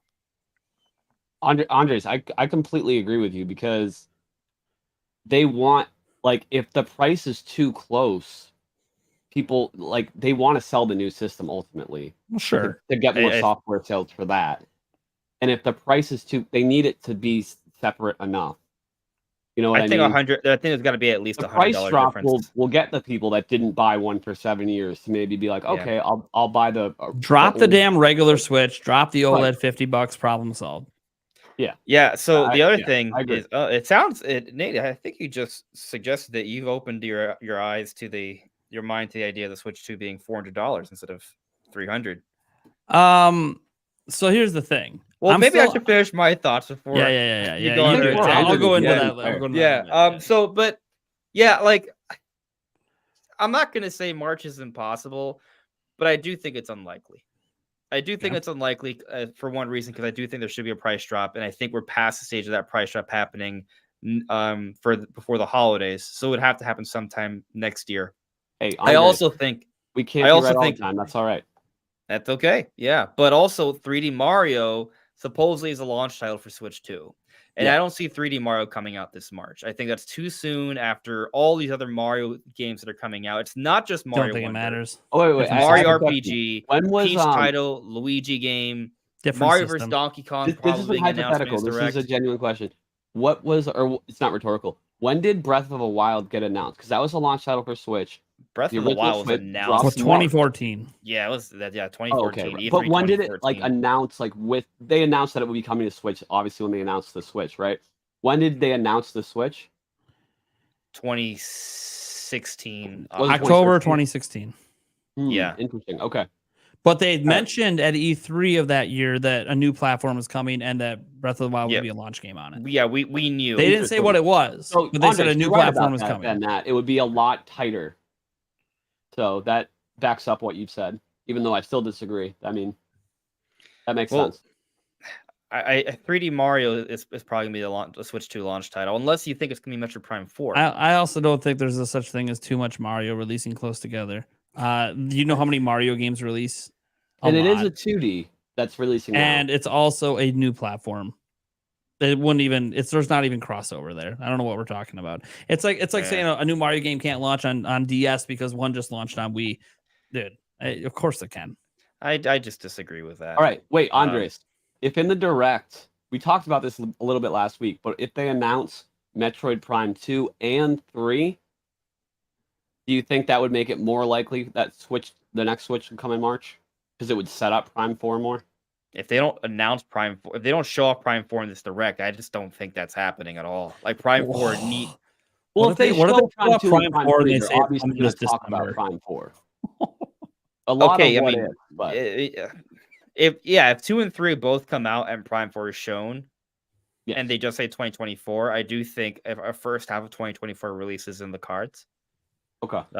But also, if they just say 2024, my first thought is second half. Like if they don't specify. I'm amending my Nintendo Direct prediction. They will announce Metro Prime 2 and 3, maybe even Shadow Drop 2 and 3, like they did Pikmin 1 and 2. Could be. But they also show off 4. It is the closer, but they say it's coming this December. What was the last thing you said? That's too quiet. It would come this December. It would be the game to fill in the gap in December where they don't have anything yet. And they've done big games in December in the past. Smash comes to mind. At the camera. But see, I'm saying this because if it's launching in March, I don't think it's cross-gen. I am not convinced Metro Prime 4 is a cross-generation title. So let me just get this straight. You believe? Hold on, get it out. Come on. I can't even. I don't even know what you're thinking. This is why I can't even verbalize this. The words don't exist. You just hate the idea of Prime 4 being a cross-gen title so much that you'd rather believe it's coming out in December so Switch 2 can come out in March than it being a cross-gen title, which to me is just, I want to rip my hair out of my head. I'm not kidding. I'm not actually like Matt, but It's like, a shooter. I'll tell you why. no. Let me tell you why. Let me tell you why. Too. I think the game will be better off not being a cross-generation title. I think it'll sell better. I also think the game will be better off because it was made for one specific hardware. And every time we see this with exclusive games all the time, when it's purpose built for one piece of hardware, it always tends to just perform better. And I'm not just talking sales. I'll give you an example. Tears of the Kingdom, purpose built for Switch. Looks, runs, feels better. Breath of the Wild wasn't. And it actually ended up running better on Wii U at launch. I just don't want to see cross-generation bullshit to my Metroid. I don't want to see it. It's not a big enough title to justify cross-generation. It's just not. They need to worry about, we have 140 million Nintendo Switch owners. Let's give them that exclusive game. I just don't like the idea. You guys disagreed on this entire time. I've never liked the idea of it being cross-gen. I think you want it to be cross-gen because you want it to look as pretty as possible. 100%. But that also means they have to put development work into a Nintendo Switch 2 version of it or capabilities for it, which takes away from the core development of the game. But you and I both know that this game's been done since early this year. So and it's had plenty of polish time. Okay. You're right. It's had plenty of polish time for Nintendo Switch. Developing for an entirely new system with entirely new hardware is a completely new beast. And I saw what they did with Breath of the Wild. They tried to pull it off in a year. When we heard it was done was earlier this year. So let's presume it was done this year. So let's say March to March. They get a year to try to get it to come over. Why would they do that when Switch software sells so damn...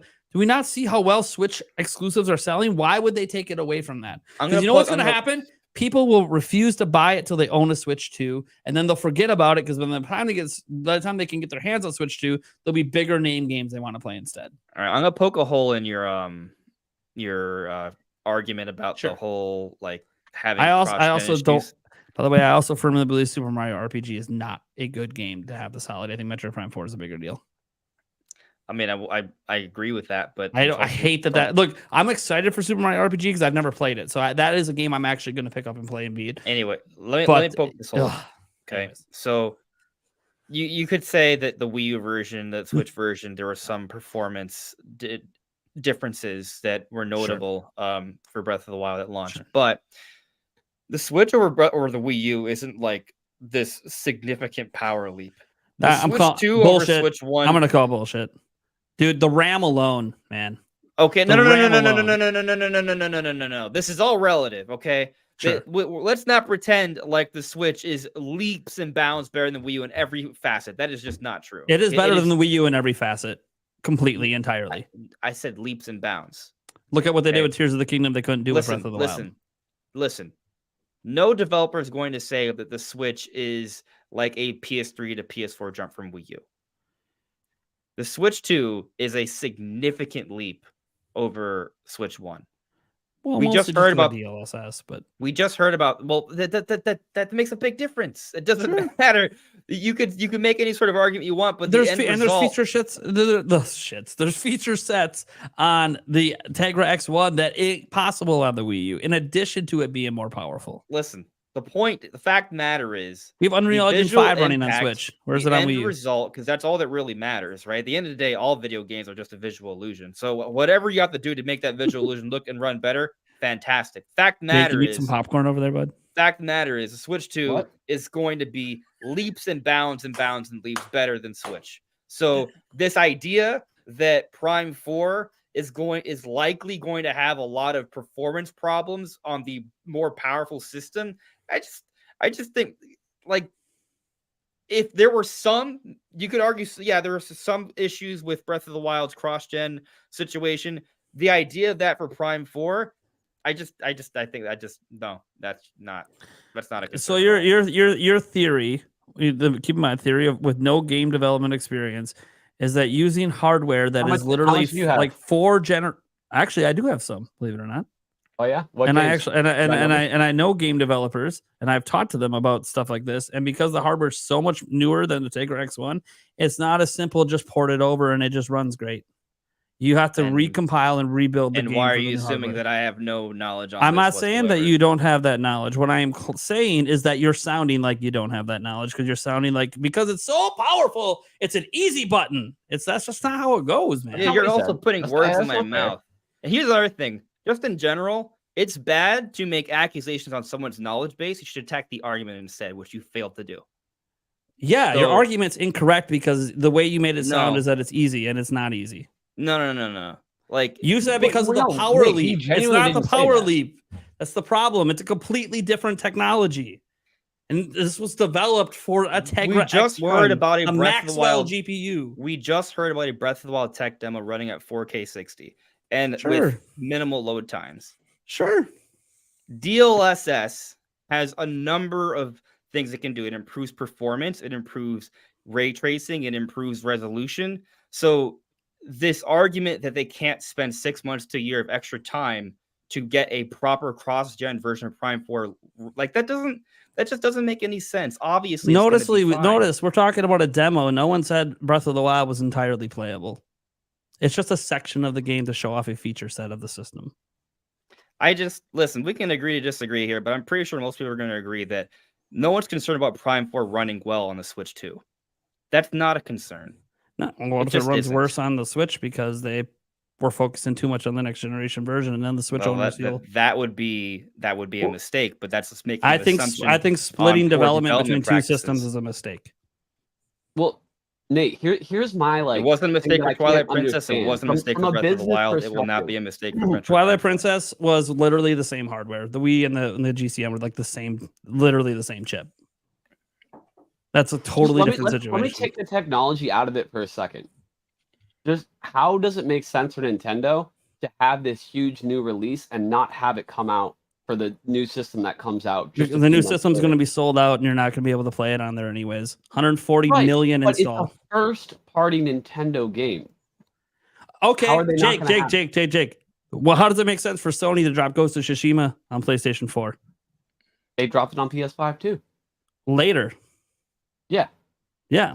Why did they save it to go cross-gen? This game has been being made for so long. You don't think that they're part of the delay is that they have been working on this, and it is really hard. It's not an easy button. Well, they supposedly rebooted the game in 2019, so it's actually had like 3.5 years of development, which is not much for a AAA game. Right, but you yourself just said the game's been done for like a year. So what have they been doing? I didn't say for a year.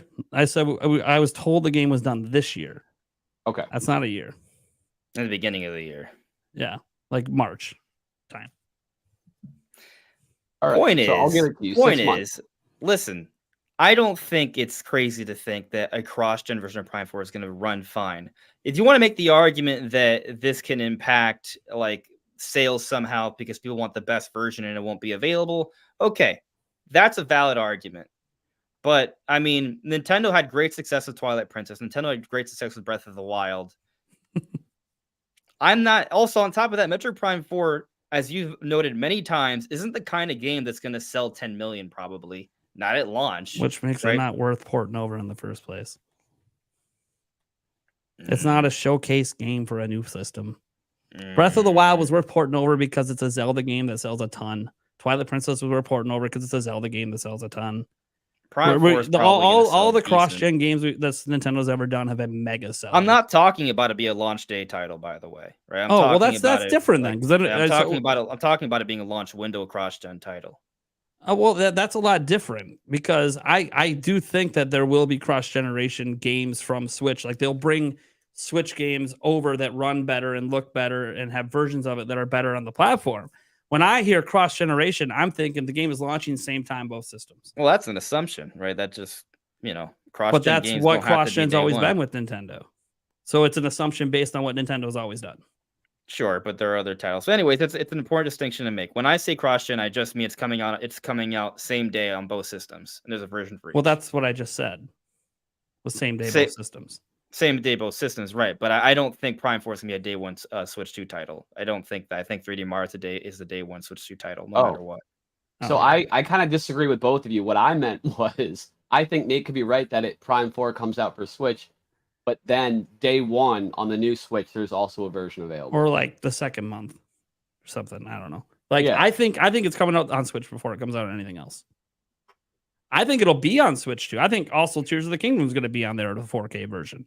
Yeah. So my concern though, right? Because it's interesting, right? We're both talking about this from having Prime 4 be. We both want Prime 4 to be successful. Oh yeah, obviously. Right? Yeah. Like so, my concern about have it coming out on Switch and not Switch 2, and then just doing an update later.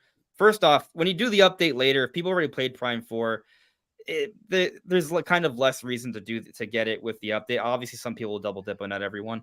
But the other issue you kind of run is that if it comes out as like one of the last Switch games before Switch 2, everyone by that point is already going to be excited for Switch 2. A lot of people may just wait for Switch 2, and they'll kind of skip out on Prime 4. The other thing is, Nintendo has been really showing this pattern the last couple of years of whenever they have a major first-party release, they don't like to talk about what's down the pipeline for the most part until that game comes out. Like when it was Zelda, they like pumped that up, and then after they gave it some time to sell, Super Mario Bros. Wonder. But they've been doing that. You go back, that's how they like to do it. So I think Nate's right in that the launch lineup is going to be insane.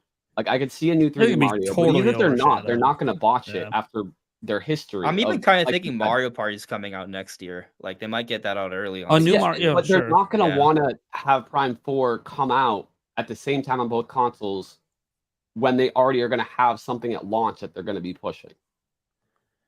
I just think it sells so much better if it just stays on Switch and then comes to Switch 2 sometime down the road. Look, we can get into the debate on whether or not they could do it and whether or not they could pull it off. Look, Nintendo's a multi-billion-dollar company. If they say they want to do it, they'll do it. Wait, can I just read a super chat that I don't agree with? I was going to bring up, which one is it? Okay. I can show it on Prime 4 should be a Switch 2 exclusive. Metroid doesn't have sales history to justify cross-gen. The install base of Switch is irrelevant. That is crazy. Thank you so much for donating $5 to the chat. 140 million install base is irrelevant? Like, Nintendo has promised. You know how bad it would look? And to say the install announced base in 2017 for Switch is even crazier than the first sentence. But I'll let you take it, Nate. Dude, it was announced in 2017. That would be a really bad look if it never came out on Switch. And like it'd be one thing if Switch software still wasn't selling well, but I believe Mario Wonder is about to come out and be another 10 million plus seller, 20 million probably even. I think Super Mario RPG has a chance to be 5, 10, 15 million maybe. We'll see how well they push that. The point is like the software hasn't shown that it's really slowing down in sales. Only the system sales are slowing down, which just kind of shows they've reached market saturation with the system, but the demand for their games hasn't gone anywhere. So like, I just don't know how you say a series that's never proven to be evergreen, let's make it exclusive on a system with a tiny install base and think that's the best thing for that game. It might be the best thing to make the game look pretty and awesome and amazing, making it switch to exclusive. Yeah, if you want the prettiest, most amazingest looking one, sure. Like they just developed it exclusively for it, it would be better because it's more powerful hardware. But also, Metroid to date so far, even Dread wasn't evergreen. The Nintendo, not every Nintendo game's evergreen, so they got to be really careful about a AAA game that they put a lot of money into. And they put a lot of money into this game. It rebooted development. Nintendo's got a lot of money invested in Metroid Prime 4. They've been hiring a lot of high-tier AAA talent for years. So like they're not going to want to drop it on a low install base system. And then you're talking, well, then once the install base picking up, okay, so we wait in 3-4 years into Switch shooter, and then we forget about the game at that point. I think we disagree on some things, but I think we will agree on this. This Direct will tell us what Nintendo's doing with Prime 4. We'll have a pretty good understanding. I hate to do this in the middle of the podcast, but things are getting a little heated, and I just need Eric to calm down. Yeah, right? A little bit. Yep. Like, stop raging, Eric. Sorry. Man. Stop raging. The silent rage is getting very loud. The silent rage is getting very loud. Yeah. But Nate, we can't even agree on this Direct giving us an idea of what Nintendo's doing with Prime 4?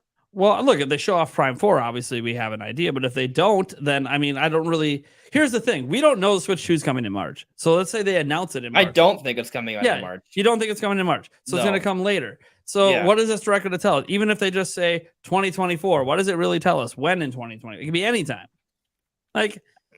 Well, the only way it tells us is if it releases this year, because then they would literally say it releases this year. But... All right, well, let me explain my perspective on it. Yeah. Okay, so... And if it's not there, what does it announce it in February? There's a few scenarios, right? If Prime 4 is hypothetically coming out in March, not only do I believe they would 100% show it in this Direct, they would tell us more than it's coming 2024. They would say like spring 2024 or something like that. They would give us a more specific timing if it's that soon. If they just say 2024, to me that says it's coming next fiscal year. And do they attach the Nintendo Switch to the trailer, or do they leave that off to leave the speculation raging? I think it'll still be. I mean, I think it'll stay like, for example, like with Breath of the Wild, we knew it was like it does. I don't think that matters. I think it'll still have the Switch logo. I think people will still speculate like crazy, but I don't know. Yeah. So this is my take, right? I have 3 scenarios. One scenario, Prime 4 is just not there at all. To me, that says it's coming out next fiscal year, and that puts it as a cross-gen title. Well, I mean, you could argue maybe like June or something, but I think most likely it would be a cross-gen if it's not. I agree with that take. If it's not there, it has to mean that. Yeah. But if they tease it and they just say 2024, to me that still says cross-gen. If they tease it and say like spring 2024, then I would agree with. I would be like, okay, Nate's right. It's coming out before. Your meaning of cross-gen again? Coming out for both systems at the same time or separate? Coming out for on both systems at the same time, give or take a week, if you want to have a minor difference. Oh, right? Yeah, technically that's what they did with Twilight Princess. Right. Like give or take a week, but basically the same difference almost, right? But I don't think it would be a day one Switch 2 launch title. Let's say Switch comes out September, and maybe Prime 4 comes out in November or something, like just to give an example. But that's what I kind of think. That if it's a cross-gen title, so that's the most realistic way I can see it. Is the Switch 2 is already out when it drops. Yeah, then so you think they're going to do a Sony thing where Sony released games cross-gen for a bit, and this is just one of them. I mean, I'm not saying that you're saying there's going to be more cross-gen, but that's how Sony did it. Like Miles Morales was on PS4 and PS5. Would it be another physical release, or would it be a graphics patch that you buy or get for free? I would presume that if it's releasing on both at the same time, there would be a Switch 2 version that you would buy separate. Oh, okay. I thought we were talking about the possibility where they release Prime 4 on Switch 2 like a couple months after. No, I was bringing up the Sony stuff because that's what Sony did it for a couple of years now, where most of their exclusives were on PS5 and PS4 at the same time. And you're kind of inferring that that's what this would be. It just wouldn't be at launch. It'd be maybe a month or two in. Good question in the chat. Does Hogwarts Legacy drop on the Switch 2 instead of the Switch? No, it's gonna be shown off during this Direct. It's gonna look like doo-doo, and we're gonna be okay with it. So I do have a question for Andres, because like you sort of hinted that you think September is when the new system's coming out.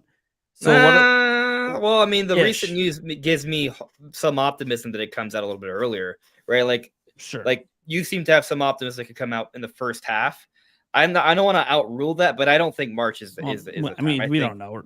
I have an optimism that we could be looking at a summer season release. I love how quickly we calmed down from me insulting you to now we're just chilling. Welcome to friendships, guys. Mhm. This is just we can let things go pretty quickly. And then It as soon doesn't matter. you just wait till we hit end podcast and then Yeah. watch the real bloodbath right. behind the scenes. No, right? I'm gonna be like, Nate, you called me to pee before the show started. How dare you? But no, the reason I'm bringing this up is because if Metroid Prime 4 is going to be released a couple of months in, like the example you gave, like in November, all right, and say the system launches in September, how are they filling the slate? Because you think they're just going to have a 5-month gap of no games? Oh no, well I think 3D Mario Party are gonna be. But that's It's on not Switch 2. What's happening with Nintendo Pikmin Switch this 5. entire time that Switch 2 hasn't launched? Well, I mean that's gonna be Pikmin slowing 5. down. But that's the mistake that Nintendo's always made is they stop making games for the system they have now. Hold on, maybe I'm misunderstanding your question. Yeah. Are we talking about games coming out for Switch during the Switch 2 era or right before? Before. Because if it launches Okay. in September, what are they filling in before? All right, well, then? so and that's I'm why quick. also the summer release window makes more sense to me because Sure. we don't need that many games to get us there. So if we just let's talk about this for a moment, right? Well, we have We 2 already- games next year that we know. We already have 2, right? But even don't if know- it's okay, you go on. There is the Fire Emblem Genealogy War remake that's heavily rumored. I think that could easily be another one, right? The GX remaster, if it is as ambitious as I'm thinking it is, that's another, and that's 4. And then of course Either they can way, have. I think we're entering the remaster era. Well, That's going to be the filler. we've till sort of Switch 2. been in that for a bit. I mean, Yeah, they still had yeah. some big games and new games in between, but not as many. Yeah, But I think But- if it, depending on when the Switch 2 does come out, we're going to see more and more start dumping out, which is what we've been told, right? Rumors. Yeah, Sure. Emily Rogers said that Sure. last year. yeah. And so, but my point is though, right? Like we got the F-Zero and Fire Emblem rumors. We have 2 confirmed games. That's at least 4. I'm not going to say confirmed. We don't know. Wait, no. Peach, no. The Peach and Luigi Mansions games are confirmed games. Yeah, those are. I know. That's But what the I ones that meant. you're saying, they're saying we No. technically don't know if they No. exist. I'm saying the Fire Yeah. Emblem and F-Zero are rumors. Yeah. Right. Okay. Solid Sorry, I was just rumors, but clarifying because you mentioned yeah. those games and then you So, said confirmed. I got 4 games, 2 of Said which are 2 rumored. confirmed. So you Right. mentioned 4 Yep. games. Right, Yep. but the Got it. rumors are Fire Emblem and F-Zero. The confirmed are Peach and Luigi. Yep. Right, Luigi's Mansion. They could easily add a couple more. Like that's, I don't think, and then all of a sudden, like they can skip 1 month and then we're in July or August. Like that's pretty doable. It doesn't have to be Prime 4. It could be Prime 4, right? But you know, if you get us to August or September, right, with a half dozen games, that's like not even a drought. And then, as I've talked to you before on this podcast, right, I think we have both a major Pokemon game and Prime 4 in that launch window. Those would still be Switch titles, so you still have solid big hype games that are still available for Switch, even during the Switch 2 era in the beginning. See, my thing is if they fill the slate with remasters, which I agree, there's probably going to be more of them. I don't think we've reached the end of what the remasters are going to be. I think that is still a mistake. Oh, one thing None I of those should mention remasters are that you've Could- even could- talked about are going to could sell. have implications. Because I know you guys didn't play the Pokemon DLC. Yeah. But it's right at the beginning, so this isn't spoilers. But right at the beginning, they reference that you're going to a place with students that are coming from Unova, which is Okay. where Gen 5 takes place. Yeah. Legends Kyurem, baby, Oh, let's here go. We People go. are saying either that Or or a Black and Black White 3 3 or remake, something. whatever. But Something that like could be that. something that comes Well, to Switch too. I'll explain what I'm trying to say. My mindset is only one company handles transitions well of all the major gaming companies, and it's Sony. And they do it by dropping major exclusive games pretty much right up to the new system coming out. And so for me, I don't think that a Peach game is a good enough as an exclusive game to be the only exclusive drop next year. You Because want the Luigi's swan Mansion is not song. exclusive; it's a remaster. All these these other are ones are the- remasters. Where's the new? It's Where's coming. your new? You're like abandoning new games, which I understand they have to at some point, but it's sort of like that's the mistake they've always made is they abandon the system. Well, with new I games. guess a lot of this is based off timing though, right? So like, would you say Mario Wonder, would be a solid swan song? No. Why? It's too early to be a swan song. Well, okay, hold on a second. If let's say Switch 2 Swan comes out song July, games are usually showcasing the best that your hardware is capable of. You're supposed to get the best of the best at the end. I think okay, so I guess in that definition, Tears of the Kingdom kind of was. But it visually still looked like Breath of the Wild, whereas Metroid Prime 4 could literally be a showcase game. You end strong by making Switch, like showing people, like, dude, Switch can do that. I think in 10 years from now, when people think of the Switch, just because of sales, we might think of Metroid Prime 4 as the swan song, but I think in general, Tears of the Kingdom will be seen as the swan song. what do we see as a swan song for Wii U? Breath of the Wild? No. No. I mean, if you see that, then my Prime 4 argument for being cross-gen the makes sense. Wii U But- wasn't even being made anymore when that game came out. Let's just Okay, what was the 3DS swan song? Maybe that's a better question to ask. Because 3DS was getting games 2 years into Switch. For me, it was probably Pokemon. There's a Pokemon. Okay, well, there's. I know. That's because they were acting like Switch was a replacement at the time. That little different than this is a replacement system. And, by the way, another thing, because we're talking about filling in the gaps. Yeah, we still have Wave 2 of the Pokemon DLC probably coming out sometime next year. Did you just say that DLC doesn't count? No. I didn't say that. Well, I did, but what I meant was it counts just not as much, right? Then no, hold on a second. Let me further elaborate. When I'm rating a direct in terms of that's really cool, right? Like a new game, and you said this yourself. New game. That's what you care about the most. New games are exciting. Absolutely, new games are the most exciting, cool thing. But remasters aren't as significant to you, and that's my same argument for DLC. DLC is not as significant as a brand new game. But if we're talking about Nintendo filling up the gaps, remasters and DLC is better than new games for them because that doesn't require as much effort and they can save their main resources for their next console. So my point simply is that DLC can be used. I don't think it's enough to be like amazing, right? But if we're talking about a transitional period, remasters and DLC with a couple new games is probably what they're going to do. So we got Side Order and we have the Wave 2 of the Pokemon DLC. Those are two actual significant expansions, right? So as far as DLC goes, they would be hype DLC. Sure. That alongside a Fire Emblem, an FZero, a Peach game, a Luigi's Mansion game, and maybe one other new game, like that's solid.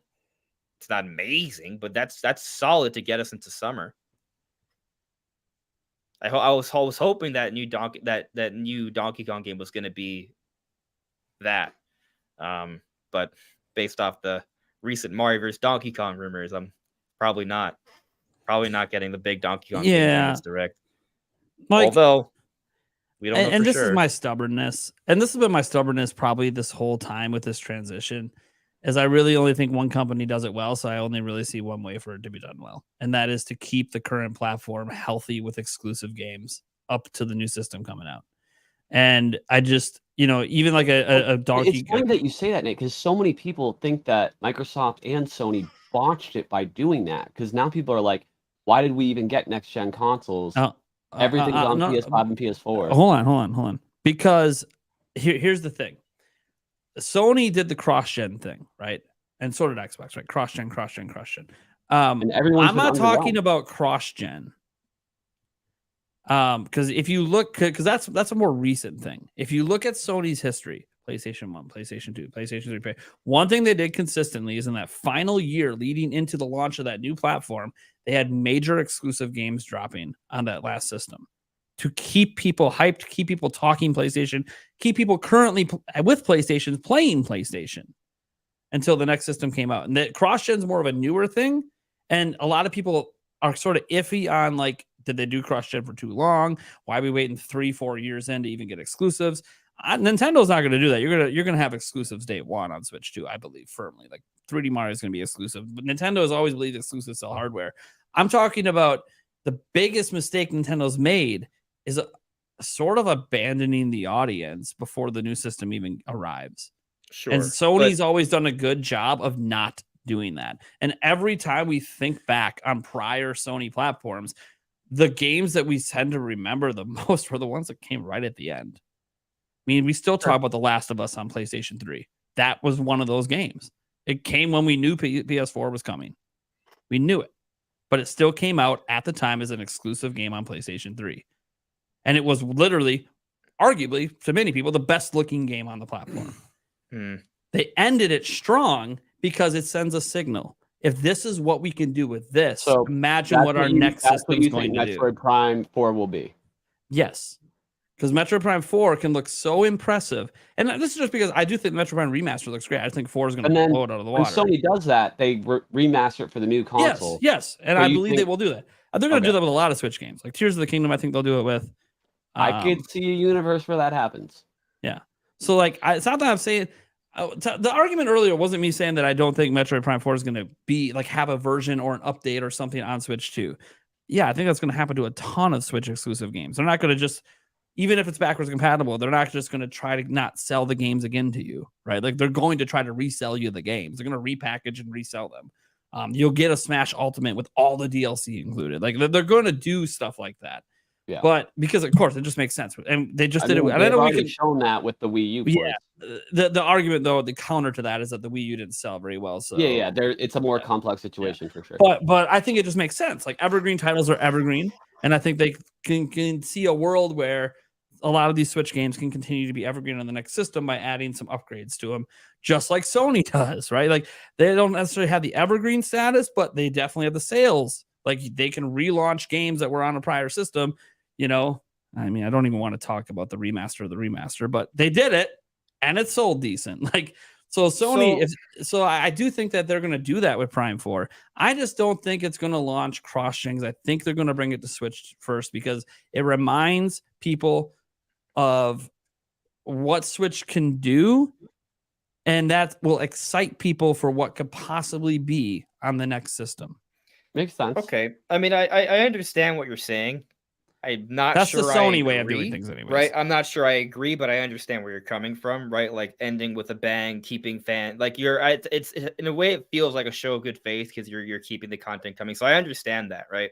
But you mentioned something in terms of the Metroid Prime 4 thing, in terms of being evergreen. Another reason why I feel like Prime, I don't think it's evergreen, but yeah. Well, I think that if you do cross-gen, that facility when I say cross-gen, they come out at the same time, Switch and Switch 2 versions. Prime 4 has like that Switch 2 launch effect or launch window effect, where it's one of those big games that you tend to get when you get a Switch 2, even a couple years down the road. So it gives, I think it has a better opportunity of being evergreen by doing that. But did every game during the launch year for Switch become evergreen? Well, a lot of them did. But what games didn't? The games that became evergreen are the games that already are mega sellers. Well, I mean, a lot of games on 2017 continue to sell. Or I should say, a lot of the games that even Xenoblade 2, for example, which is a more niche title than some of the major ones that sold really well in 2017, that has enjoyed an evergreen effect to a lesser degree, but it still continues to sell, and it's the best-selling Xenoblade game. Xenoblade 2 numbers have. Wait, hold on. Nate, let me look up the Xenoblade 2 You're actually winning me over, and I want to ask you this question. Yeah. So, okay, let's say Metroid Prime 4 is a Switch game, right? Switch exclusive. And, obviously, Switch 2, you can play it on there. Do you think they'll have a thing where whether you buy it digitally or physically, if you transfer your account or whatever to the new Nintendo Switch, you'll be able to play the game that you purchased for your Switch with some kind of saved data will transfer over totally. Well, but do you think there'll be some kind of performance upgrade, and then they'll only sell a Switch cartridge? It'll be an exclusive. It'll be an exclusive version, I think. But you can, if you and buy I don't think the save data more money in that. What's that? I think more it'll money be yeah. I think it's gonna be exclusive versions. Like you'll be able to play the old one if you want, right? Like backwards compatibility. Play the old one. Will they do what Sony did, like $10 upgrade? I don't think so. Nintendo wants to repackage because Nintendo's not like Sony. They don't reduce the price of their games, so to justify selling it at full price, still they would have to have an exclusive version. But your whole argument is that you think they'll do what Sony does. What Sony does leading into launch, not cross-gen stuff. Right. Yeah, I don't. I feel like you're focusing on cross-gen. I'm focusing on Sony releases games and then Right, they you're re-release picking them. and choosing where they'll copy Sony, So- where it applies. Well, Yeah, and I because they're sorry. not Sony. They don't Yeah. lower the reason price of their Sony games. does what you're describing they should do is because Well, of so the cross-gen okay. and the upgrades and stuff. Let's clarify something. But to be clear, I'm you're convincing. Like Yes. I am starting. It's Yes. starting to make more sense to me. Yeah. That's So the only reason I the want reason this that I'm picking and choosing what parts of Sony work for this is Yeah. because Nintendo and Sony fundamentally make money in different ways with their games. Sony massively discounts and eventually offers them on PS Plus. Also, they release them on PC eventually. Okay, so they don't maintain price points of games. Today, Mario Kart 8 Deluxe is still $59.99, and it was that back in 2014 on Wii U. It hasn't changed prices in almost a decade because Nintendo's games are just more evergreen. They keep being top, like not all of them, but a lot of them, enough of them keep being top 10 sellers without dropping prices. So because of that, and because of how evergreen their games are, and because Nintendo doesn't like to lower prices, it doesn't make sense to just be backwards compatible and charge a $10 upcharge when you could repackage and instead of $10, sell it for 60 again. Oh, 70. I don't. Well, think it could be people- 70, but I think if it's a Switch one, they might still stick at 60. Maybe. I think if people buy the But- $60 version or $50, whatever, if they buy the $60 version for the Switch, why would they then buy the $70 version if they already played and beat it? Wouldn't Because they of be the much more well, that's the same. incentivized to pay Why do $10? people buy remasters at all? They already beat They it. already, but it's not a remaster. It's just the same game with some enhancements for the new system. But what are the enhancements? 4K, 60 FPS. Maybe they toss ray tracing on top. Suddenly, that's Well, then- more than most remasters do. If you Why would you to pay play another $70 for a game you just beat? Like, wouldn't you just wait for that version to come out? I do Or have a not hard revisit time. it? I'm just seeing saying, the- how much more likely is it that someone pays another $70 for a game they already played and beat versus paying another $10? A few months apart, I do have a hard time seeing them doing that. It feels weird. Like imagine, the scenario Prime 4 comes out May, right? Like May, and like kind of like the Tears of the Kingdom slot, sell it for $60, and then in And it October re-releases. they release it again in October for $70. But I have a that's- hard time seeing them doing that. But why? Because on top of people double dipping. That's not the point. People I would can be see double them dipping. doing that with like, Well, I mean, Tears of the some will Kingdom. double dip, I guess. or but- like titles that like aren't Tears of the Kingdom is a special case, but then other titles that maybe aren't as recent that came out near the beginning of the Switch life cycle that they can really take advantage of a performance update. I can I'll tell you totally see why. Nintendo doing that. Like they are about money. I'll tell But you a game why. that comes out so close, that particularly doesn't make sense to me. I feel like there could be situations where they could maybe do like a $10 or $20 upcharge. But yeah, maybe they'll do 20 because they're Nintendo. Yeah. Or maybe if you have a Nintendo Online subscription, you can upgrade for $10. Or free. Maybe Yeah. actually that would be a big Yeah. seller for Nintendo Online. I could see that. To me, it feels a little messy. I think Nintendo's going to be a Yeah. little bit more clean about it. Yeah, I think do they're want to just gonna address straight something up- though. There's That's something switch I want versions. to talk about with you, because I understand your point about wanting to have consistent content. I think it shows good faith. It keeps the momentum going. So I agree with that thinking of yours, Nate. But I guess where I maybe differ a little bit is I don't think you need to have like a really big game of the year candidate kind of game to come out a month or two before Switch 2. I don't think you have to do that. I think Nintendo has done a good job of coming out with consistent quality games throughout, and they can do that next year, right? Like Mario Wonder is like a really big game. Mario RPG is a good game. They can open next year with Fire Emblem, FZero, Peach, Luigi, Splatoon 3 Side Order, Pokemon DLC, But maybe do a you couple not other little things. And then by see- summertime, if Switch 2 comes out summertime, have 3D Mario. That's pretty good. Sure, but they've never successfully transitioned to a next platform and saw the same success because they literally stopped releasing those high quality games leading up to it. My point is simply that if the kind of games I'm talking about wouldn't really be that different from some years Nintendo has had. We've had halves of years where they're solid. Sure. But we And also that- knew about usually a big game still coming to the system. There was something to be hyped about for the system you owned. Well, the thing is, if- And I know cross gen, right? You can still be right. hyped, If Prime 4 yeah. it's still there. But It's still the on hype's going to be horizon. the hype's going to be so much less when people know there's a better looking version of it on a new system. Not for people who are buying Switch 2.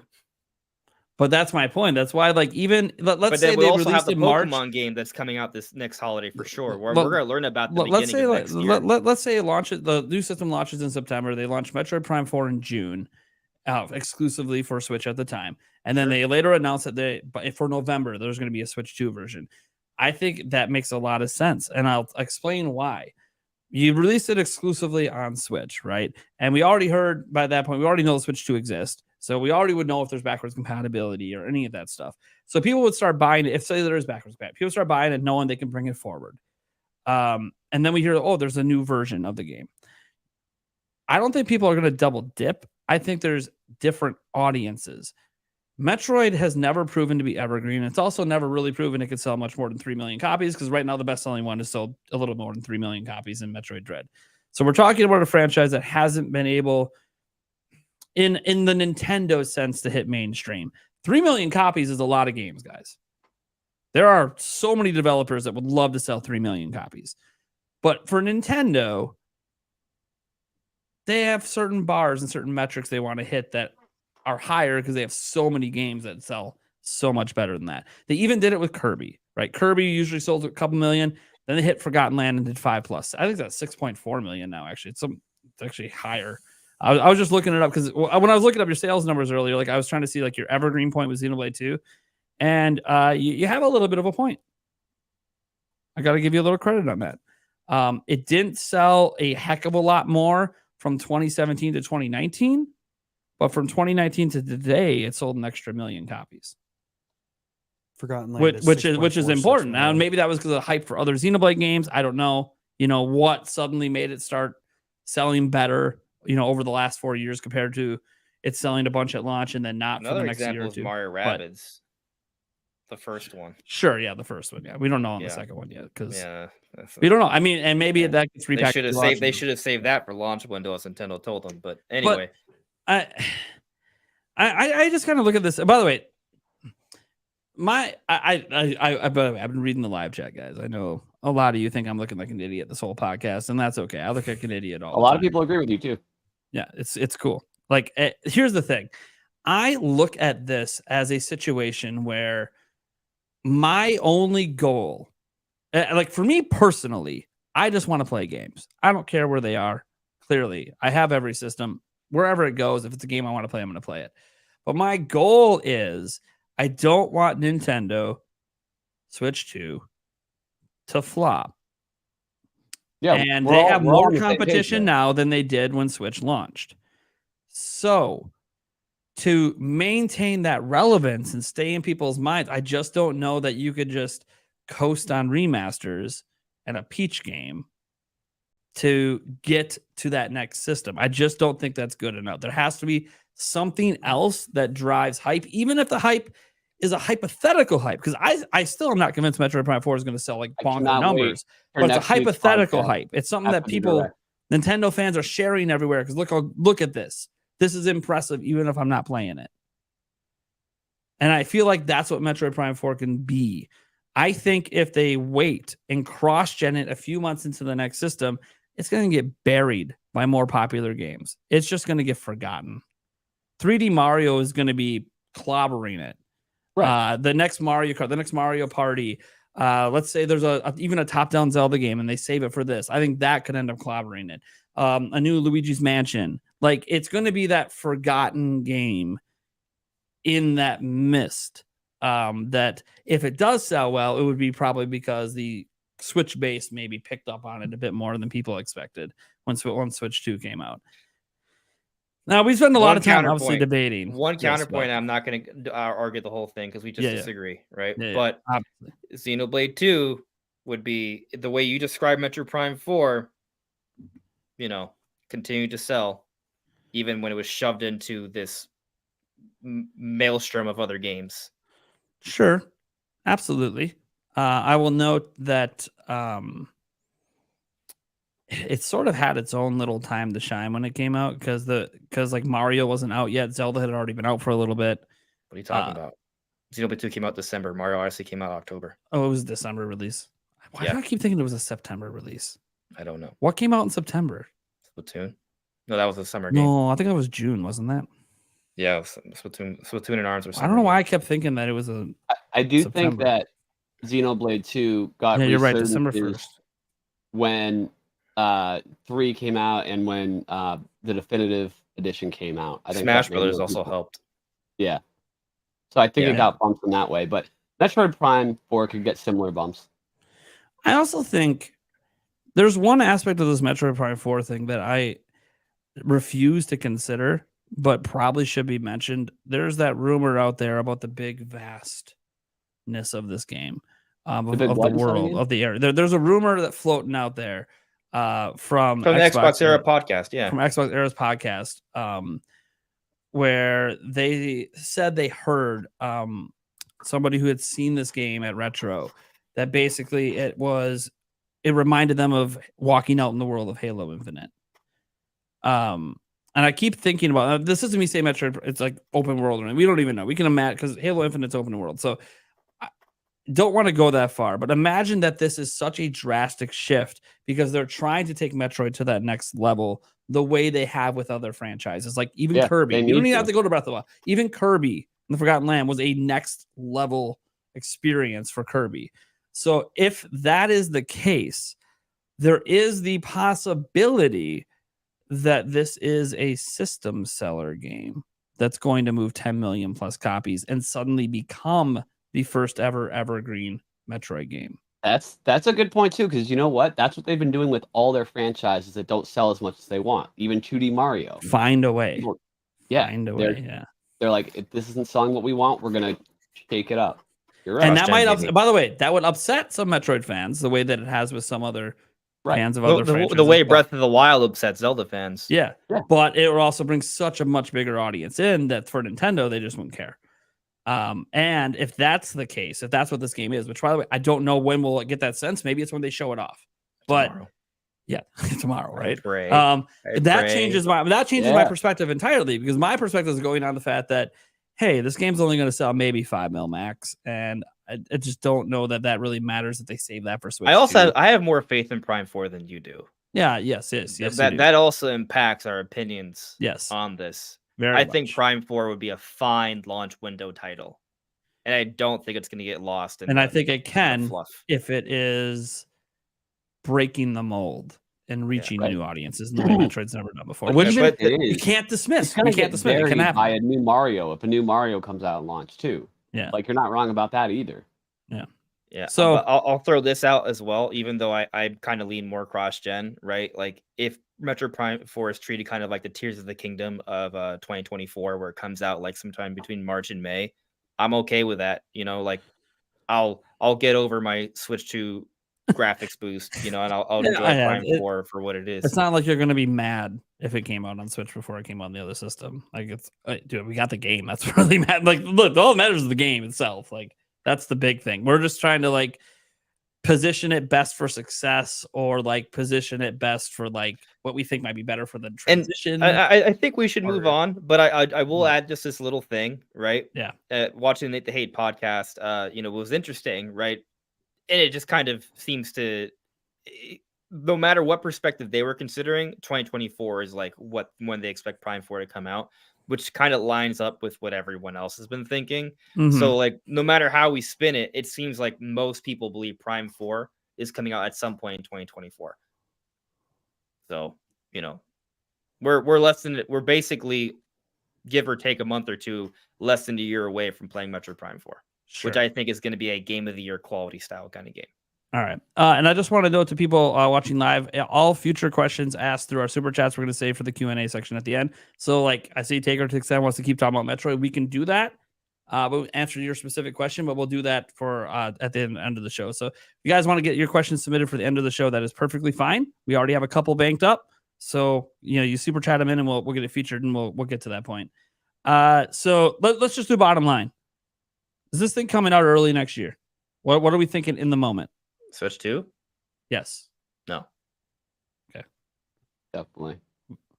Eric's hoping he's been waiting for this. What do we define as early? First 6 months. Through June. I say no to first 4 months. June at the latest. I say no to first 4 months. So I guess you would say first half. Mm-hmm. First half. Because it's funny. Everyone's like, oh, because before this, we had like possible rumors on Q1. Was that Q1 of 2024 or Q1 of fiscal year? Which again, either way, it's for 6 months. I think March and April are a stretch. Give a 3-month window. For me, it's March to June. All right. Cool. That's what I really want. For me, it's summer to holiday. This holiday. This is what I really want. That's not tomorrow. That's not happening. My Shadow window drop the damn is sometime between June and November next year. Okay. That's okay. That's half a year window. Cool. Yeah. It's a big window. I'm just gonna straight up say it's coming in March. I'm just gonna put it at that. And so I think they actually announce it this year. Not You want me to give you a blow it month? out yet, but they'll announce. I'll give it you a this year. month. You ready? The month is going to be September. After all of this. So He's going to I September. agree with Nate on March, but She mentioned like I an hour actually ago. like September more than a June or July, August, because that's a really bad time to release a game or a console. Like certain games, like Tears of the Kingdom, sure, it's an exception, but especially people that are buying it for their kids, which is a demographic that we often don't think about. Like you're going out, like you don't want your kids on that side. Like that's not the time you want to buy it. But like if you get it in March, that's a really good Don't time. think kids are picking up this system at launch either way. It's $400. I'm a parent. I'm not buying my kid a $400 older system. kids, like middle school to high school. I'm still not buying them a $400 system. They have a $1,000 cell phone. They don't need a $400 gaming system. They got other priorities. Hopefully, friends. Yeah, is part of that priority. but I'm just saying, they want to play Nintendo mine. thinks about Maybe every I'll let demographic them. that plays their games. What? I'm just saying Nintendo will be thinking about every demographic possible that plays their games and their systems. And that's why they'll sell it for $299.99. Problem solved. Mm, That's what my price point this I whole time. can't see them selling it cheaper than the Switch OLED. They're gonna drop the price of it all. It'll be more expensive than Switch OLED. Mm. $100 price drop for everything across the board. $299 with 1 terabyte of hard. just start pipe dreaming. Just start. Well, actually, and not at $299. It won't be a terabyte. That actually, what was the rumor about the storage space before? Was it 512? 512 in the dev kits. So what's interesting about that now, with the latest information about the really quick load times, if it's an SSD, 512 is very conceivable. See, beforehand, when we considered that rumor, I was looking at it from perspective of it being flash memory. But if we're talking about solid state drives, which is technically what solid state drives are. But you know, like you know what I mean. It's a different, more advanced version, right? Like I Sure. can see 512. I can see that. Yeah, there was one thing I wanted to say before we rounded out this topic. I literally don't remember what it was. Maybe it'll come to me later when we get to the question section. All right, let's get to this last topic that we have here before the question section. Don't know how much we have to say on this because it's a Zelda movie rumor. All right, we've already had Zelda rumors in the past. Like we had a Netflix series rumor at one point. Supposedly it was only ever pitched and never became a thing. But then again, this is all secondhand stuff. We don't really actually know 100% if that's a real story. Just like we don't 100% know if like the EA Nintendo partnership falling apart was because Nintendo duped them into thinking the Wii U was more powerful. I have no idea. This is all just the widely believed things out there. Well, there was a rumor not too long ago, earlier this year, basically, that there was going to be an animated Zelda movie coming at some point in the future. And we've speculated on this animated movie before, especially after Jeff Grubb mentioned there would be a Zelda something later this year that wasn't Tears of the Kingdom related. And that was one of the things that was widely speculated. Oh, would they unveil a Zelda movie? I'm telling Announce you. that they're making one. But now this latest rumor comes from a person on Twitter. I literally forgot what their username is because I forgot to add it to my notes. Because it's someone I've never followed before. They have a huge following, like 140,000 followers on Twitter. They are in the center of leaking tons and tons of movie and shows, like a whole bunch of like information on the movies and shows. And so they are claimed by people I have talked to that follow them that they, and I haven't verified any of this because they've been doing this for so long. It's like to go down the rabbit hole of their track record would probably take me a year. So supposedly they get a lot of stuff right, but they also sometimes get stuff wrong, which is basically give them the stamp of approval. Probably they give everyone a stamp of approval. All right, then And then it's okay. Then I trust Yeah. him. Yeah. So they basically said, and this is the point that conflicts with the prior rumor, is that Universal is actually making a live action Zelda movie. Which, I mean, Universal would, I would assume that would be the company they continue to work with, moving forward. So what do we think? Is this like even a possibility? Could this person be right? And if they are you excited, or are you like? I'd be excited once I found out who the cast is. If I get my audition, then I'm very excited. Were you excited when the Mario cast was announced? Except for the lead, yes. How do you feel about the lead now? Which is like, he was fine. I didn't mind it at all. I forgot it was him like 5 minutes in. Yeah, it actually worked. So yeah. My perspective is I don't know what Nintendo's doing, because I feel like some articles that have gone back and like edited what they said initially. It's weird, but anyway, regardless if it's live action, Illumination, whatever it is, I have full faith that if Nintendo greenlights this project and actually goes all the way to completion, it will be good. My only concern is, if Tom will it go all Holland the way is to Link, completion? I'm out. I'm done. But then what if it literally comes out? I said that about. It's not just his voice; it's his face. I said that about the Twilight actor that played Batman, and I ended up actually Robert Pattinson.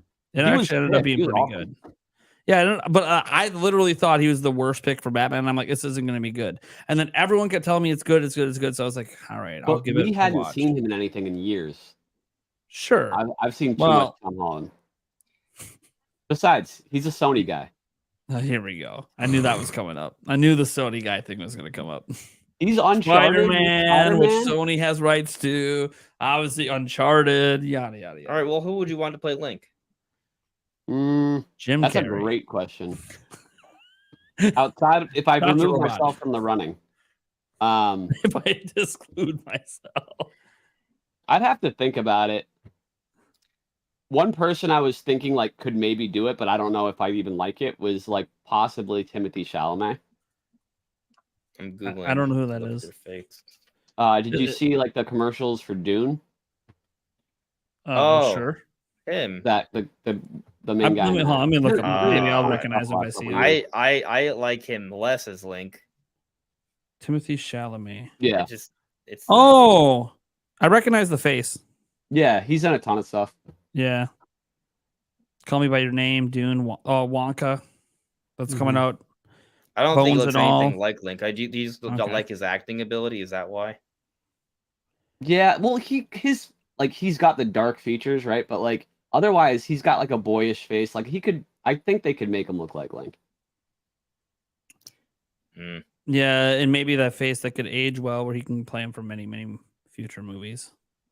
And still, that's another tricky part. That was just one that I thought of, like, is feasible, but wouldn't be my choice. Wouldn't be the best. It's something I have to think about. What about you guys? I'm gonna try to see if I can think of someone else. Tom Holland. Oh my god! You're just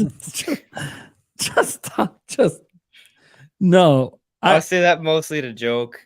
Come back. He is a popular choice to play. Baby, come back, people. I'm gonna refer to the chat.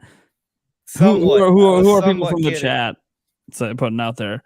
Orlando Bloom 20 years ago. Well, you know what? It's not 20 years ago. So, by the way, he still can look decently young. Yeah, it's not his time. I could play. I'll play his Link. I could play his Link. The costume and everything with dark features. The elf ears. You're good to go. I'll play as Pirate Link or Gerudo Link. Yeah, I don't. Here's my thing. It all depends on what they want to do with a movie. If this is a live action movie, to me, you can't base it on any of the video games. And some of you guys, that might sound like blasphemy, but they also didn't base the Mario game on any of the video games. It was its own thing. And I would like this to be its own thing. And if it's its own thing, then there's infinite directions they can go in. And you don't even necessarily have to have a super young Link. They can do a different thing with this and make it grittier and maybe a bit more older with a bit more action-y sort of star. And I'm not saying that's the direction they should go, but I'm saying that The biggest thing that bugs me about video game adaptations to movies and shows is when they try too much to stick to the video game, because you're never going to be able to pull that off because video games are a different interactive medium. And you guys can call up, video game adaptation to movies that you really, really like. And that's totally fine. We have, our likes and dislikes, but the ones I enjoy the most are the ones that have an original direction to them. And so I would like to see this be more original. And if that's the case, they don't have to have someone that looks like Link from the video games. They don't have to have someone that looks like Zelda from the video games. It can be a different era, a different version of Hyrule, an older Link and Zelda. Maybe we actually see his parents. Maybe they don't have to be blonde. Maybe they can be different. I think that you're wrong, Nate, about that. It does have to, is because any project that Nintendo backs with their licenses, they're going to have so much creative control. Sure.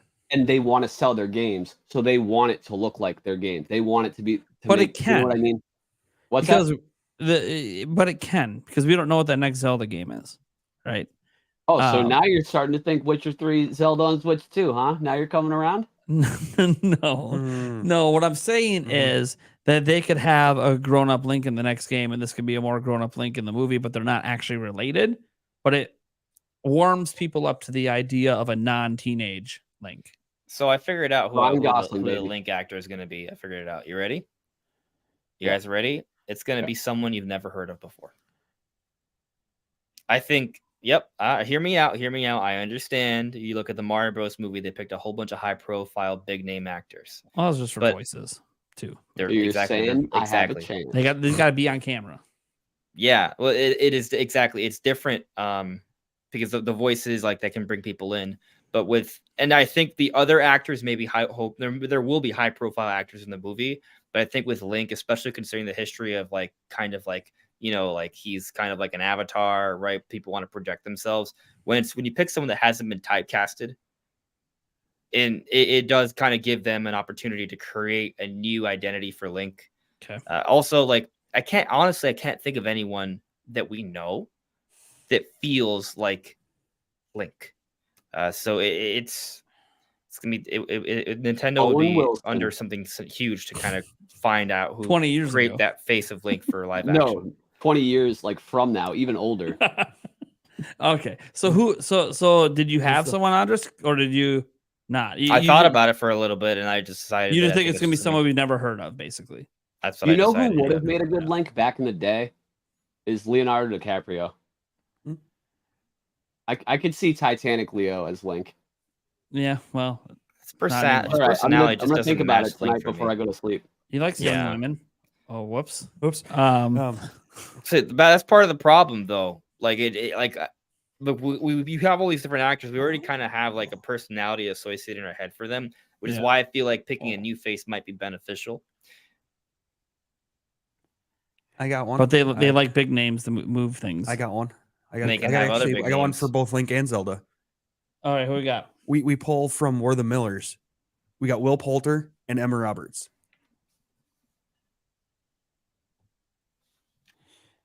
I'm bad with names. I think people will be mad if I recognize Will Poulter now that I'm looking him up.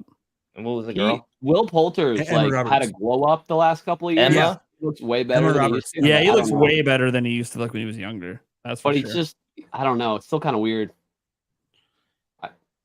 I could see it. It's kind of weird to me because it's hard for me to forget what he used to look like when he was younger. But that's the problem. It's I'm looking at him now and I'm like, oh, dude, he really developed. Good for him.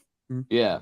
Some people that just happens when you get older. You actually just look significantly better than you did when you were younger. But it's so hard for me to be like, but dude, you were totally a complete dork when you were younger. That's just the way you looked. And that's the roles you sort of played. But again, that's typecasting someone. Actor. Yeah. The thing is, I can't really come up with anyone in particular because for me, it's all about what the direction of the movie is. What are they trying to do with this? Is it more actiony? Is it more like Indiana Jones style? Is it more, epic fantasy adventure like Lord of the Rings? That would be my sort of dream. Someone said Nicolas Cage, but honestly, if Nicolas Cage was Ganon, Ganondorf, I would. I'm gonna be honest. I think who the director is matters more. because the director will be the person that brings it all together. So like, I keep thinking like, who would I want, you know, to direct this sort of film? And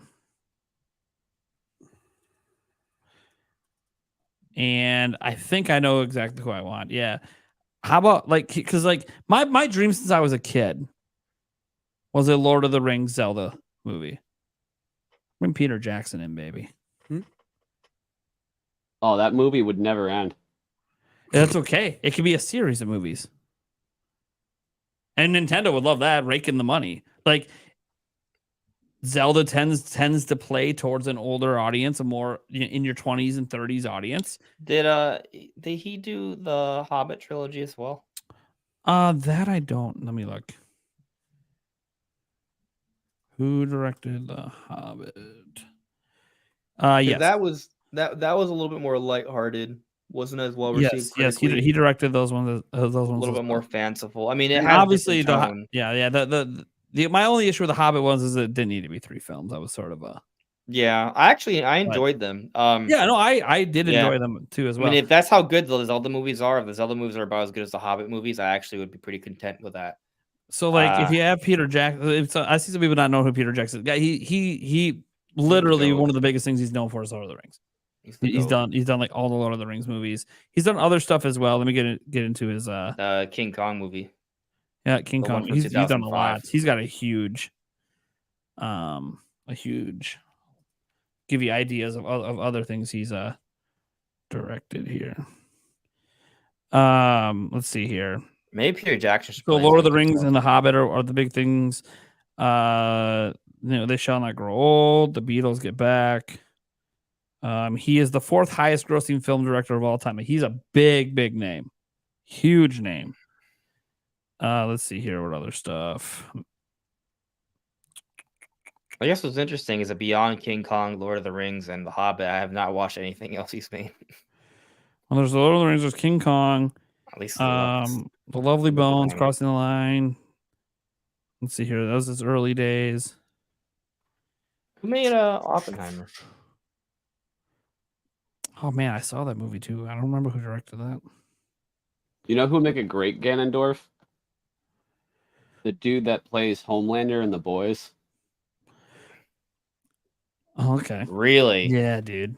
Yeah, he's dude. Terrifying. Yeah, dude, I love. Dude, he's so sadistic. Dude, he plays that character so well.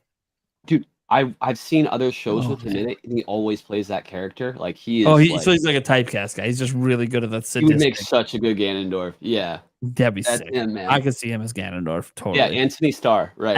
Absolutely. I could see it. So yeah, I actually like Peter Jackson. Actually, I've seen Lovely Bones and District 9, which are by Peter Jackson. So yeah, so I'm looking at his film history. I think Peter Jackson's perfect. I think he wouldn't mess it up. I would trust him not to mess up a live action Zelda. It would be an entertaining flick if nothing else. Yeah, I mean, if it's as good as the Hobbit movies, which is more recent than the Lord of the Rings, Quaid would be a great Zelda. Yeah. I also think the direction of the Hobbit movies might be more suited to Zelda because Zelda's not as and the serious. Respect he treated the original Tolkien books and stuff.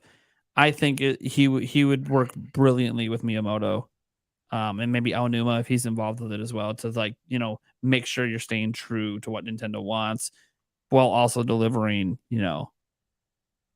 maybe even a masterpiece. I think Zelda's like the one franchise Nintendo has if they went live action that there is a potential for it to be a serious sort of movie series, like an actual thing that could win award sort of movie series.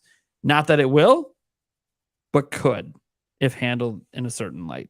If they go a bit more lighthearted and try to make it more of a family flick, I don't like that direction, to be honest, for Zelda. They've got to some extent. But do they? Zelda's got some pretty serious themes in it. I mean, just look at the story in Tears of the Kingdom. So much death and destruction. What are you talking about? Mario Bros. Movie had some serious themes. His father wouldn't accept him. Luigi's a loser. Yeah, you can have that stuff and still be family friendly. Bowser's madly in love with Princess Peach. It's just very strange. Hey, Luigi's not a loser. All of that was done in a comedic way. I don't think Luigi's a loser, but Luigi No, thought Luigi's he not a was. loser, but it was a comedic thing, and they were just poking fun and making jokes. I about was it. joking. Just That's for the not record, that's not right? really Like, what nothing I Zelda was saying does. was serious. Like I don't see like they weren't poking fun at the. I don't want to spoil things. They weren't poking fun at the fact that when Link traveled forward 7 years in Ocarina of Time, the world was destroyed. There was no jokes being made about that. That was pretty damn serious. There was an apocalypse, and You there's know what? zombies walking around. As skeptical your as I ass. am, If Peter of- Jackson of- does direct it, we need Viggo Mortensen to have some role. Viggo Mortensen, man. I'd be. I Good keep Zelda having to game. Google all these guys because here's the thing: I probably recognize them all. I just don't know Dude, the it's actors' names. Aragorn. Oh. from Lord of the Rings. Oh, But he's so. okay. What's he gonna play? Raru? Well, he could play a sage, or maybe he plays the Raru. king. Mm. He could play the king. That The would King of be- Hyrule has been that'd in be awesome. games. He could be a king. I think he'd make a Maybe. good king. Yeah, he's already done it. Yeah. So Great. yeah. Just get everyone from Game of Thrones. Just bring them all over. By the way, if The guy that plays They'll Jon Snow, he's probably Link. cast someone from Game of Thrones. Kit I'm Harington, sure. that's who it is. Kit Harington, he'll be Link. There you go. That's my choice. He's He's like the typecast. opposite of Link. Like, can you I see think him he can. blonde? does he have to be blonde? Maybe he could be brunette. Yeah, does he have to be blonde? Why can't there be a No, black you hair Link? got to. You got to. There'll never be a black hair Link. What if there is? Pedro Pascal. What if there is? Because they have to make that. No. No. What? Okay, go ahead. No. Say what you're gonna say. No, I was gonna say Sean Austin as a Korok. You guys know who that is? Oh yeah. Samwise Sam. Gamgee. Yeah. Yeah. Oh, that'd be nice. No, I thought of one for Ganondorf. Joe Manganiello. Who's that? Oh, he does. Oh, I cannot think of what he's in. I had to like Wait, what's the last name? Manganiello.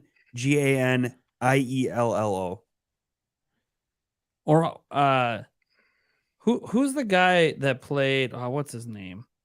He's a really popular. Oh, he was the bully in the original Tobey Maguire Spider-Man. Yeah. Oh, gosh, who played The guy from Hannibal Guardians of the Galaxy. Lecter in the most recent version of it? Oh. Most recent version? Is there a recent version? Yes, there is. Mads Mikkelsen. That's what I was thinking of. Emil Hirsch would have been a good. He Wesley just yeah, plays, like he 5 just years plays ago. awesome villain roles. He I was would an awesome love. villain, Mm. yeah. He does so good in villain roles. He would be, and like if they want Ganondorf to come across as like a like an intelligent evil, he does those kind of roles. Yeah. really Oh, well. you know, it'd be interesting though if Mads Mikkelsen was like a Zant like character or like a Girahim. Ooh. Yeah. Mm. Yeah.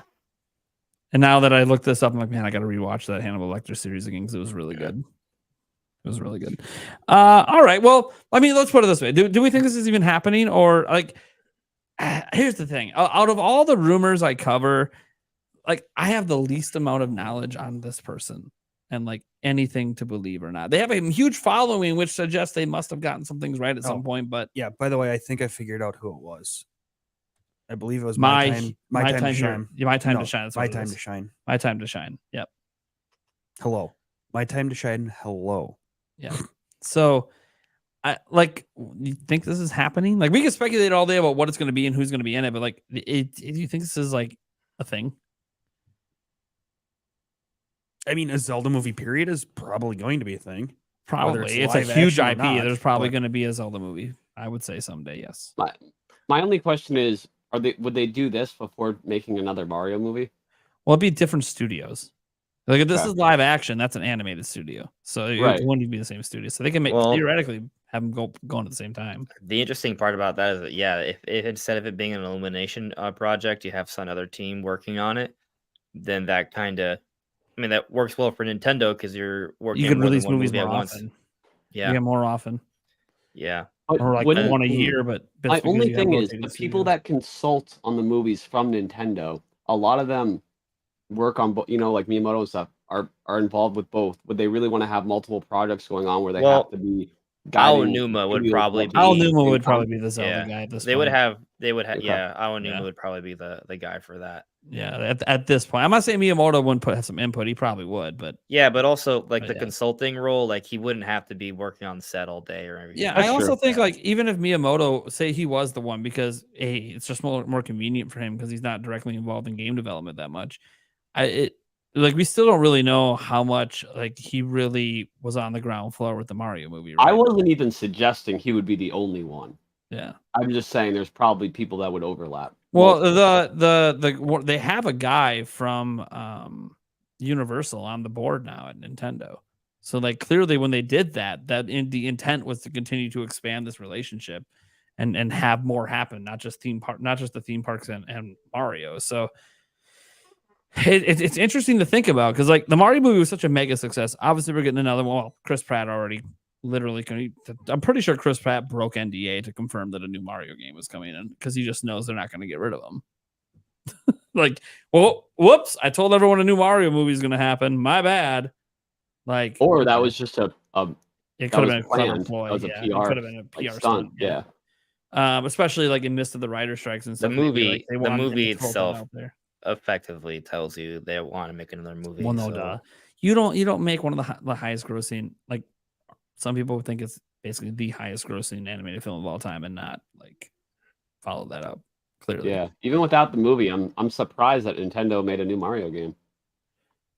But oh yeah, you're right. Why would they do that? It makes no sense. yeah. I don't know why they would even. I thought Yeah, Mario. no one could have. Dude, it's been like taken that 40 one. years of Mario, isn't it? Time to retire, man.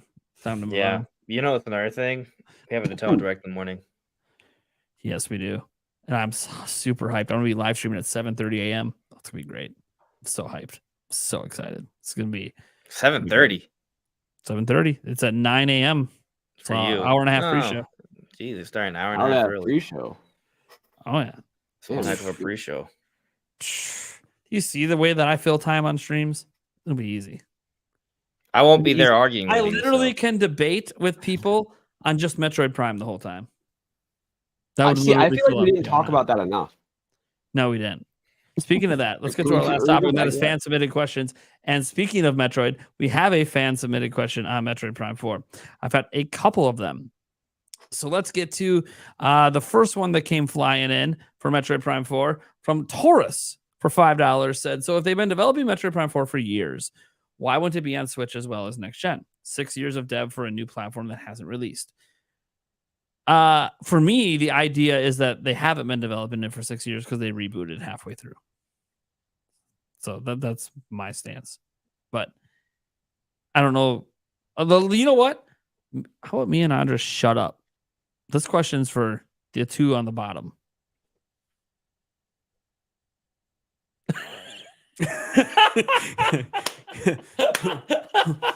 And this is when I grab Nate's mouse and move us around. So I no have an other- answer. But I Okay, can't well, completely they're not. Yeah. If you guys are going to give an It's- answer, then Andres can go. I mean, I don't know. I could see it coming out for both. I have whatever. Yeah, Eric just never come really out. gave an I don't opinion really- on it. Now he's like, just come out already. I just want Switch 2. What about Jakey? Got a response to this question? I mean, we kind of. I don't know what point this was asked, but I mean, It was a first while of ago. all, I mean, it rebooted development, so it's been 3.5 years. Mm-hmm.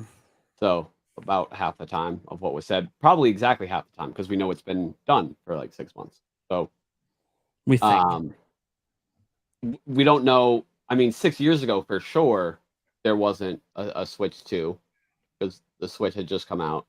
So yeah, there's a lot to unpack there. But A lot. So in terms of development time, they announced the restart in January of 2019. If that's when they made the public announcement, it's reasonable to conclude that development started before January 2019. By how much, that's hard to say, but let's just say late 2018. okay, true.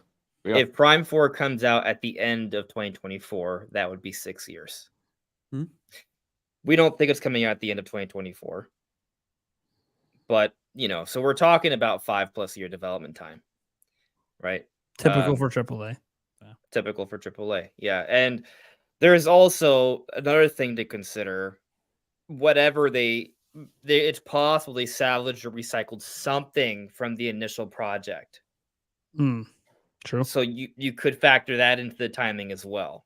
If anything, at the very least, maybe some level of storyboarding or concepts that they want to do in Prime 4, because we know that Kensuke Tanabe, the Prime producer, does have story elements in mind for Prime 4. There's a reason why Salix is at the end of Federation Force. There's a reason Salix is at the end of Prime 3. So, game's been in development for at least half a decade. I think that part is known. Well, at least it will be by the time 2024 comes around, right? Now, in terms of why wouldn't it be on Switch as well as next gen? I mean, it's coming to Switch. It's listed for Switch. It was announced for Switch. It's going to be on Switch. That's what's going to happen. The question is, will it also come out on Switch 2? That's what we were debating about. Even Nate still thinks it'll come out for Switch 2 into some capacity just later down the road. I think it's going to be well, I'm not 100% on it, right? None of us are 100% on anything, but I've been seen the thing yet. I've been as time has progressed, I've been leaning more and more as cross-gen. But in terms of like, how would it not, right? Like it would be, to Nate's point, that they would want Prime 4 to just be this really big star for the first half of 2024. That's the scenario where Prime 4 isn't a cross-gen Switch 2 title, because they want Prime 4 to be a really big star for the first half. They want it to be the huge game you play in the first half of 2024. I think that you can wait a few extra months to put it out on cross-gen, right? A lot of us were making this argument for Tears of the Kingdom because we were optimistic. We were on that copium that Switch 2 could come out in 2023. That didn't happen. But if Switch 2 was going to come out in 2023, do you think Tears of the Kingdom would have come out in May? I'm not sure. I think they would have held it a few extra months if it was close. I mean, you look at the Breath of the Wild situation with Wii U. They held it off for a few months so it'd be ready for Switch. Well, Wii U had nobody playing it. There's a difference between a system that's like 130, 140 million with people actively buying tens of millions of copies of games 7 years in. Yeah. Versus a system that like nobody owned. Yeah. I also think, but the other thing, right, like where we kind of disagree is that I still agree with you that Nintendo needs to do things to maintain momentum, but I just don't think it needs to be Prime 4. I think there's a whole bunch of other things they can do, and I don't think they need a Game of the Year candidate to come out in the first half of 2024. Yep. I'm not going to respond because we've already had this debate. Yeah, well, we just disagree, and that's it. Yep, that's fine. We also had one more Metroid Prime 4 thing here from Taker610. Said if Metroid Prime 4 is cross-gen, so now I have to just pretend. I'm just kidding. We actually don't know. So yes, I have to accept for this question, it's cross-gen. What kind of ratio would you expect to see? I'd say 9-1 Switch 2 to Switch. I'm gonna jump right in there, Captain. So even if they come out day and day, same day, right? Like full blown cross gen, I still think the Switch will outsell the Switch 2. Even in that scenario, even if it's not especially if it's not a launch day. If it comes out launch day, Switch is gonna crush the Switch 2 version because no one's gonna be able to buy a Switch 2. But even if it comes out, and again, I'm more on your side on this now that I think it's going to come out as a Switch title before the Switch 2 comes out. But just answering in this scenario, it's cross-gen, yeah. So answering the hypothetical question, let's say it comes out 2 months into the Switch 2 release, I still think the install base of the original Switch, people that are not willing to upgrade yet, there's people that bought their Switch this year, last year. I don't see that the new system outselling the old system on the same game, when really there's probably not going to be that much of a difference in performance. And like I said, most people just aren't going to upgrade. I think it'll be like 9-1 the other direction, and then over time it'll be more evergreen on Switch 2, and it might start to become like 6-4. 6-4 in which favor? Like the Switch one would still outsold it more, but that's because I don't think it's going to be evergreen enough And now again, this is before we see it. Obviously, when we see it, and if it looks like it's going to be this genre-breaking thing that's going to sell 10 million plus copies, that's a totally different story, because then it can be evergreen in the way that Zelda was, and end up selling, a crap load more on Switch 2 as it sells more. But so let me ask you guys a question, right? Yeah. Let's swap out Prime 4 and let's just pretend a brand new 3D open air Zelda is coming out 2 months. Like, just swap them, right? Let's say Switch 2 comes out in July, and in October, Tears of the Kingdom 3, whatever you want to call it, comes out next October, right? Hypothetically speaking, what would be the ratio? So Zelda's different because it continues to sell for an entire generation, whereas the Metroid game sales will fall off unless, like Nate said, it's like genre they break the trend. And you can't use Breath of the Wild as an example because it wasn't on 140 million install base. It was on a 13 million, less than 10%. Sure. No, I understand that. But what I'm asking, I just want to get a clear answer then. If I think the ratio next at first Zelda would still favor the original Switch. However, I think it would be much more close. And I could definitely, it being a Zelda game, I would definitely see the Switch 2 flipping the ratio at some point. I think it would be 8-2, 80% on Switch, because there's just, the Switch's install base is massive, and people aren't going to wait to play the game. They're not going to wait till they can get their hands on Switch 2 to play the game. If they have a system to play it, they're going to play it. But I think over time, because it's evergreen, and I don't think it's going to stay evergreen on the Switch because we're at the end of Switch. So it would sell a crap load at launch. Like, remember when 10 million in a weekend, right? Okay, well, a majority of that's going to be on Switch. But over time on Switch 2, it could pick up like an extra 15 million. And that might put it overall ahead, or at least 50-50 with what Switch I think the same thing, but I think it definitely puts it ahead at some point. That's just because that style of Zelda game anyway is proven to be evergreen. Zelda games in general aren't evergreen, but the current way, the last two have gone, those have proven to be evergreen. So I disagree. We won't know until it happens, it happens, right? Yeah.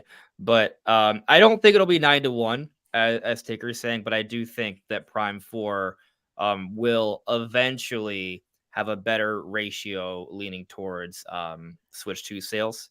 I think it's going to be one of the... Well, first off, the idea, from what we've heard of the initial reports of the second half launch for Switch 2, is that Nintendo is trying to get out as many systems as possible. So I think what's going to happen is that when Switch 2 comes out in the second half of 2024, assuming the reports are true, is that they're going to have enough units that they're going to meet demand or be close to meeting demand. So they're going to have a healthy amount of systems out there. And I think they're going to have a better opportunity for games like Prime 4 to match relatively well to that demand. Because I mean, we agree that Prime 4 is probably not going to sell 20-30 million copies, right? So my main point is, I think most people that want Prime 4 will also probably buy Switch 2 by the end of the year. And I think by it being an early on title, and also because I think Prime 4 is going to be a special game, I do think it's going to have some level of an evergreen effect, probably not to the same level as Breath of the Wild. But for those reasons, I do think it'll have a better ratio. I'm going to say lifetime 6.5 to 3.5. And I want to address the point assuming it is a cross gen. Yeah. That's what I'm basing all this on. Yeah. Yes. And I want to address a point Taurus brought up when I said, other Zelda games weren't evergreen. People still singing about Ocarina of Time and Twilight Princess and Wind Waker. Yes, and all of those sales happened like in the first month. Evergreen is a continuum of sales over a number of years at a certain pace that is high. So I'll give you an example. Breath of the Wild wasn't a 30 million seller year one. It wasn't. If you actually go back and look at the data, it sold roughly 10 million in that first year, and which was incredible because the Switch only sold like 12 million in the first year. So it was insane attach rate. But a majority of the sales for the game came over the next 6 years. Same thing with Mario Kart 8 Deluxe. Same thing with the only game that really truly got like a huge chunk super quickly like that was like Animal Crossing, right? It sold 30 million in 12 months and then it slowly fell off. It actually still is selling pretty decent. It's just not doing what it once was. But it had a much, and Tears of the Kingdom, again, we don't know how evergreen it is yet because we're not far enough out from launch to We just don't have enough data from Nintendo yet to know. We only have one. We have the first month data. Like we don't have anything else yet, so we don't have anything else to work on. We just assume it's going to continue to be evergreen and sell for years and years to come, and that might also come with the expectation that they'll bring it to the next system. We don't know how this is going to happen. We don't know what's happening with the transition. But yeah, I wouldn't call Ocarina of Time evergreen when it sold like, God, I can't remember what it was. It was like 7 million on the N64, and it had 6.5 million of those sales in the first month. It's not. That doesn't sound evergreen to me. That sounds like all the sales came at launch. Is what that sounds like. At first, Mario Odyssey, obviously Breath of the Wild sold more at first because it was out before Mario Odyssey. But once Mario Odyssey came out, it passed Breath of the Wild relatively quick, and then over time they were about the same, and Breath of the Wild passed Mario Odyssey. So it was kind of like a little bit of a back and forth. Yeah, Odyssey slowed down. Odyssey was evergreen for a while, and I don't think it really sells that much anymore. At least the sales updates haven't been great. It kind of hit a peak, but it was pretty. I mean, look, they were both super evergreen, like 3 years, and then it was like Mario sort of slow. I don't know why Mario slowed down. Odyssey's fantastic, but it was still pretty evergreen for a few years. Yeah, it's all. I mean, Breath of the Wild is just a bigger deal. And Taurus, I appreciate that you followed up your point, saying that innovation to you is what makes things evergreen. That's usually what makes things classics, like important periods of time. Evergreen is literally sales. That's all it is. It is. You could argue correlation though, right? The literal definition is sales. So it's all about sales. It's all evergreen. But yeah, no. Innovation. There can't be a correlation. Yeah. Right. Breath of the Wild is so innovative that it's led to its evergreen sales. Sure. Sure. Yeah. Mario Odyssey is not as innovative. Still had evergreen sales, but Breath of the Wild is more of like that. I'm not going to make that argument. You can die on that hill. I'm leaving that alone. Wait, is that even a debate? Like, I think most people will agree that Breath of the Wild is more innovative than Mario Odyssey. I don't think that's not a crazy take. That's a well accepted take. That's a take I've never heard. All right, it's too late. It's too late. It's too late for this take. It's too late. Okay, we're not going to debate this right now. Another time. We had. Let's see here. We did that one. Let's go to Monotony here. When do you guys think Breath of the Wild 2 is coming out? This is the actual question submitted. That's the one. That's the one when it came up. I asked, "Is that a real super chat?" Yeah. I think it's coming out. We have to wait a little bit, but I think it's coming out May 2023. Yeah, right. May 2023. Yeah. We just need to get a time machine. Yeah, right. No, I think it's gonna get canceled. They're gonna come out with Tears of the Kingdom instead. There you go. But look, if you want to think about this logically, they never called it Breath of the Wild 2. They called it the sequel to Breath of the Wild. So technically, Breath of the Wild 2 is not even an announced game. Right. So look, if we're gonna get a Breath of the Wild 2, I'm going to project that is a next-gen exclusive game dropping in 2038. So we're talking like next-gen at this point. On Game Pass day one. I disagree. Breath of the Wild 2 came out March 2017. Breath of the Wild 1 came out 2020. It was Hyrule Warriors Age of Calamity. I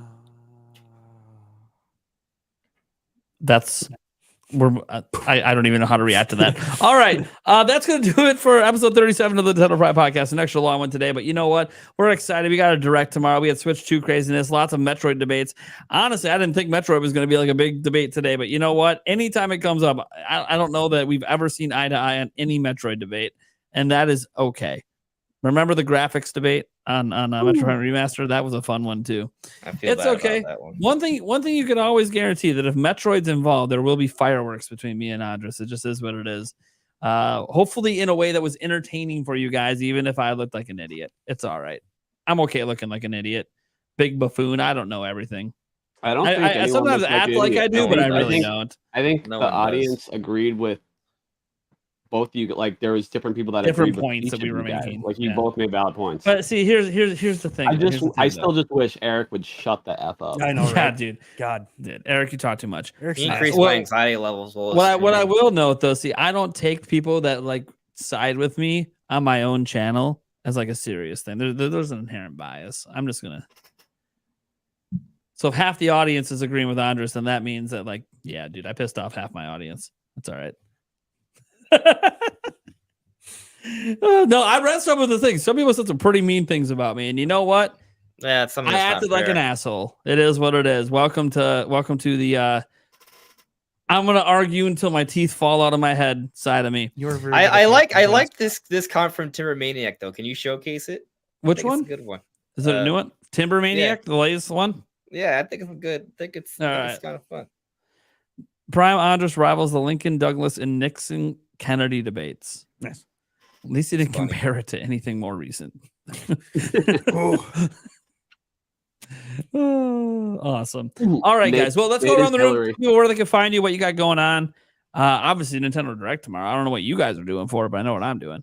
Let's start with Mr. Old Jake Randall down there, the 2-inch. What do you got going on? Where can they find you? Besides the Boston game tomorrow. Yeah, besides Yankees Red Sox game tomorrow, you can find me, Jake Randall, on Twitter, Jake Randall on YouTube, and 2-inch Destroyer on OnlyFans. I still have to look that up. I'm almost scared to type that on OnlyFans. Type it in. You know what? I No, I typed it shouldn't in scared to last type week, it in. I'm actually. scared Yeah, to pay the fee for access. You can't show. You can only show so much without the fee. It's worth every inch.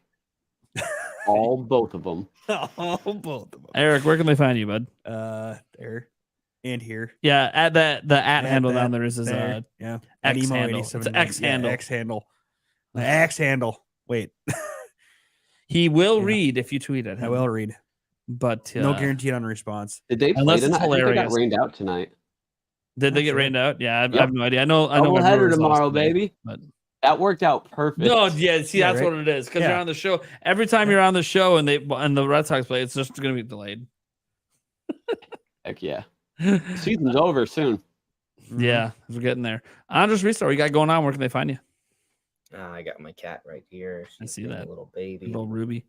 Yeah. Well, I'll be live streaming the Direct tomorrow as well, and depending on what's there will be a number of analysis and discussions coming out. I honestly hope Prime 4 is shown tomorrow, just so I can begin like the crazy theory analysis train. And it just Yeah. begins a whole new Prime debate next week. So if you enjoyed the fireworks today, we might be much more agreeable once it's actually shown. To be fair, all the I'm so fireworks for excited. Metroid Prime 4 Next week's and all- podcast, and without the game being shown. be here because it's gonna be. I'm very excited to talk about everything that happens tomorrow. We're Yeah, gonna be we're very gonna have excited a to fully talk loaded about show the- too. I'm gonna be we I'm gonna be potentially might have destroying Sumro coming on both as my well. inches. Yeah, well, geez, bringing an extra. We're couple. probably gonna have an argument about F-Zero instead because Metro Prime 4 is not gonna be in the Direct. And What if it's just gonna F-Zero be isn't F-Zero. either? Then I'm just not gonna show up next week. It's still gonna be a crazy show. F direct. Yeah, what if hey, I said it's a C Direct, so man, what if they just bomb it out? It's gonna be the F0. They don't direct. they don't even bring the Peach game. Listen. The highlight is Luigi's Mansion Dark Moon just showing off one of the boss fights that we've already done on 3DS. For a 40-minute direct, get at it. Yeah. Well, hey, look, they might be calling it Nintendo Direct, but what if it's all third-party games? You know how much No. that appeals to Andres. No, it's a just a full 40 minutes of them playing Luigi's Mansion Dark Moon. Yeah, it's a Luigi's Mansion Dark Moon Direct disguised as a general direct. Yeah, right. Why? Because they briefly mentioned the Pokemon DLC at the beginning's out. I mean, I guess I'd be excited for Dark Moon because I had it on 3DS, but I actually had a whole bunch of 3DS games that were thrown away or stolen. Dark Moon So, is like my least favorite of the three. By the way, I You still enjoy You it. gotta though. mod your 3DS, enjoy it. man. It's surprisingly easy. Here we go. Anyways, you can find Andres Restart at Andres Restart on everywhere, basically. But YouTube in particular, he does a bunch of Nintendo content, discussions, theories, occasional news here and there if it's a popping off story like a direct. So pretty cool stuff. He'll be live streaming tomorrow. I'll be live streaming tomorrow. Maybe you are crazy and watch us both at the same time. I have no idea. I know when we end this podcast, it'll kick you over to my stream so you can set notifications if you want to check it out with me tomorrow. Or maybe you just come to me because I'm probably streaming earlier than Andres, and then you decide to go watch it with him when he streams it towards the actual time that it begins. Yeah, that's really all we got going on. If you're listening to the audio version, hey, thank you so much. We are a YouTube channel. I know we do have some audio exclusive people that don't realize that we are. I get a comment on the audio version every week from somebody that's like, wait, you're a YouTuber? Yes. In fact, we're all YouTubers except for Eric. I'm a partial YouTuber. I'm here. I'm on YouTube. He's on the team. Go team. I mean, I guess you've made it 2 weeks in a row. You made it as often in a row lately as Jake has. No. Hey, You know what? You know what it was? All What's this your like opinion time on over the Prime last 4 2 being months that you had a hard time showing up. You were waiting for the Jake Randall announcement. Yep. Which, by the way, I guess I haven't actually like announced this officially on the podcast. Jake Randall's a regular now, guys. Heck yeah. He's a reg. You should expect him every Wednesday unless we pre-announce ahead of time that he's not going to be there for whatever reasons. It's your boy, 2-inch destroyer. Heck yeah. Yeah. So that's why I was about to say Eric was just waiting for the 2-inch destroyer to permanently join the team before he permanently rejoined the team. Mhm. That's what There it you was. go. Watch Let's you go, not Eric. miss an episode now for like a year Yeah, straight. right. Yeah. Always need a little 2 inches in my life. Yeah. That's What a do you mean, question I need to what do you get mean to. little? It's the perfect to get amount. to. It's the perfect size. Sure. Being asked in the chat. Yes. Ruby. It's more than enough, actually. Ruby, come over here. What's your opinion on Prime 4 being cross-gen? Oh, here we go. Why don't you just ask Samus back there? She's Alright. chilling. All right. She's going to be in Alright. the game. She started licking her shoulder. So that She's a means big fan of September? Metroid Dread, actually. When I was trying to complete boss rush mode in Dread, like 100% it, she would watch Yeah. me play. That was like when I first Lost got Rush it. Mode was Go great. up. Yeah. That was great. That was fun in that game. Mhm. All Yeah, I right. love it. Well, thank you guys so much for tuning in. We'll be back Aw. same time next week. Crazier show, probably not quite as long. Then again, if we're talking about direct stuff and it's actually really, really good, who the hell knows what? I mean, there could be games that are literally individual topics depending on what happens. So we'll see. And who knows? Maybe the crazy thing happens that nobody expects and there is a Switch 2 in the direct. And if that happens, I don't want to. No, you know what? I'm going to say it. I will take the world's hottest chocolate back here and put the entire thing in my mouth and eat it. The world's hottest what? Chocolate. It's only like this big, but you're only supposed to do an individual little square of it. I'll put it all in my mouth. Don't hurt yourself. Don't hurt yourself. Hear about that kid with the chip? I've done the Why? chip. I've done the I chip. think I've done we the can chip. rest assured Switch 2 will not be announced tomorrow. I can handle the We're spice. fine. Is it hot? Do I eat a lot of bread and drink a lot of milk? Sure do. But I We'll can be like fine. it's not gonna kill me. I'm good. My body can Everyone handle it. can do it, but the problem happens in your stomach later, and it depends on what. Yeah, like, what you I'll have. say this: all that spicy stuff that happened during the Prime Gaming Fest, and when I did the one chip challenge, didn't have any digestive problems at all. Nothing. Yeah, everything was all good. Yeah. You know why? I spend all day eating spicy food. I'm If one of those they- people. I'm one of those people that they invented fiery hot Cheetos for. If they don't announce the Switch 2 tomorrow, I will shave my beard within the next month. Wow. Wow. If they don't, If they don't, oh my gosh, guys, I'm Wow. scared. I'm scared and to it's have not a. like I'm already planning on doing that and just using this as a Oh, yeah, wild as an oh, excuse. yeah. Well, so what I'm hearing is we're gonna have a prepubescent boy joining soon. I'm going as Ken for Halloween. Got to do it. Ah. Oh, you got There the you go. hair for it. That's for Yeah, sure. yeah. I am. You Ken got the lovely locks to pull off a Ken. Oh man. Oh no. I got the Oh fur no. vest, too, Please so do it's not perfect. send me photos. I don't need to see. Hey, if you're If not Switch subscribed 2 to is the OnlyFans, announced- you don't get to see them. All right. There we go. OnlyFans You want me to do one? exclusive. Sure. If Switch 2 is announced next week, I will create an OnlyFans Well, account. He's saying you'll create one next week, an OnlyFans account. If Switch 2 is announced. What's the theme We of can this? collab. Correct. Because OnlyFans we doesn't can have collab. to be nasty. It can be whatever. What are you going to share that you're going to charge a fee for? What is it? Charmander's feet. Yes. Charmander feet pictures. Dude, you'll get Heck $5 yeah. a month out of me, no problem. Heck yeah. Those little toe beads. That's what I'm talking about. Oh no. Dude, make sure you know you have a knife when you gotta use the cinematic modes and all. You got to get the new 15 so you can get the 5x telephoto zoom in shot. How many inches is a Joy-Con? Like 3? Probably 3.5? honestly, if you took out a ruler, it sounds like it's about 2. Yeah, right. What? But yeah, maybe. I don't fucking know. Well, Whoa, I guess there's one way I could know shouldn't for you know? sure. You're the 2-inch destroyer. You should I got something I can 2-inch compare it on to. lock. Yeah, right, there you go. Like, look, I'm thinking gonna- like 2 inches is like this. Hey That guys, feels like a if you want to Joy-Con. know exactly how many inches this is, subscribe to the 2-inch destroyer OnlyFans. It's Now 4 we know inches. now we know what's on the OnlyFans. It's 3 or 4 inches, really. It's It might be 4.02 inches. long lengthwise. Wow, that's twice as Correct. much as you need. Man, I'm thinking inches are bigger than they really are. They must be like this. I don't know. Anyways, all right, thank you guys so much for tuning in. No, We'll they're catch you same big. time next They're week. big, especially. You know what? I'll make a promise. If the direct tomorrow, and if I'm gonna have a grade for this direct that is bigger than a C next week, because I'm wrong. I'm predicting a C. I will actually have proper outro music to go to at the end, which we've never had on the live version of the show. You audio version people out there, you've been spoiled. They don't get that. Right? They don't get that Yeah, right. bliss. All right, guys. We'll see you next week. Bye. Peace. Bye. Just take some moment.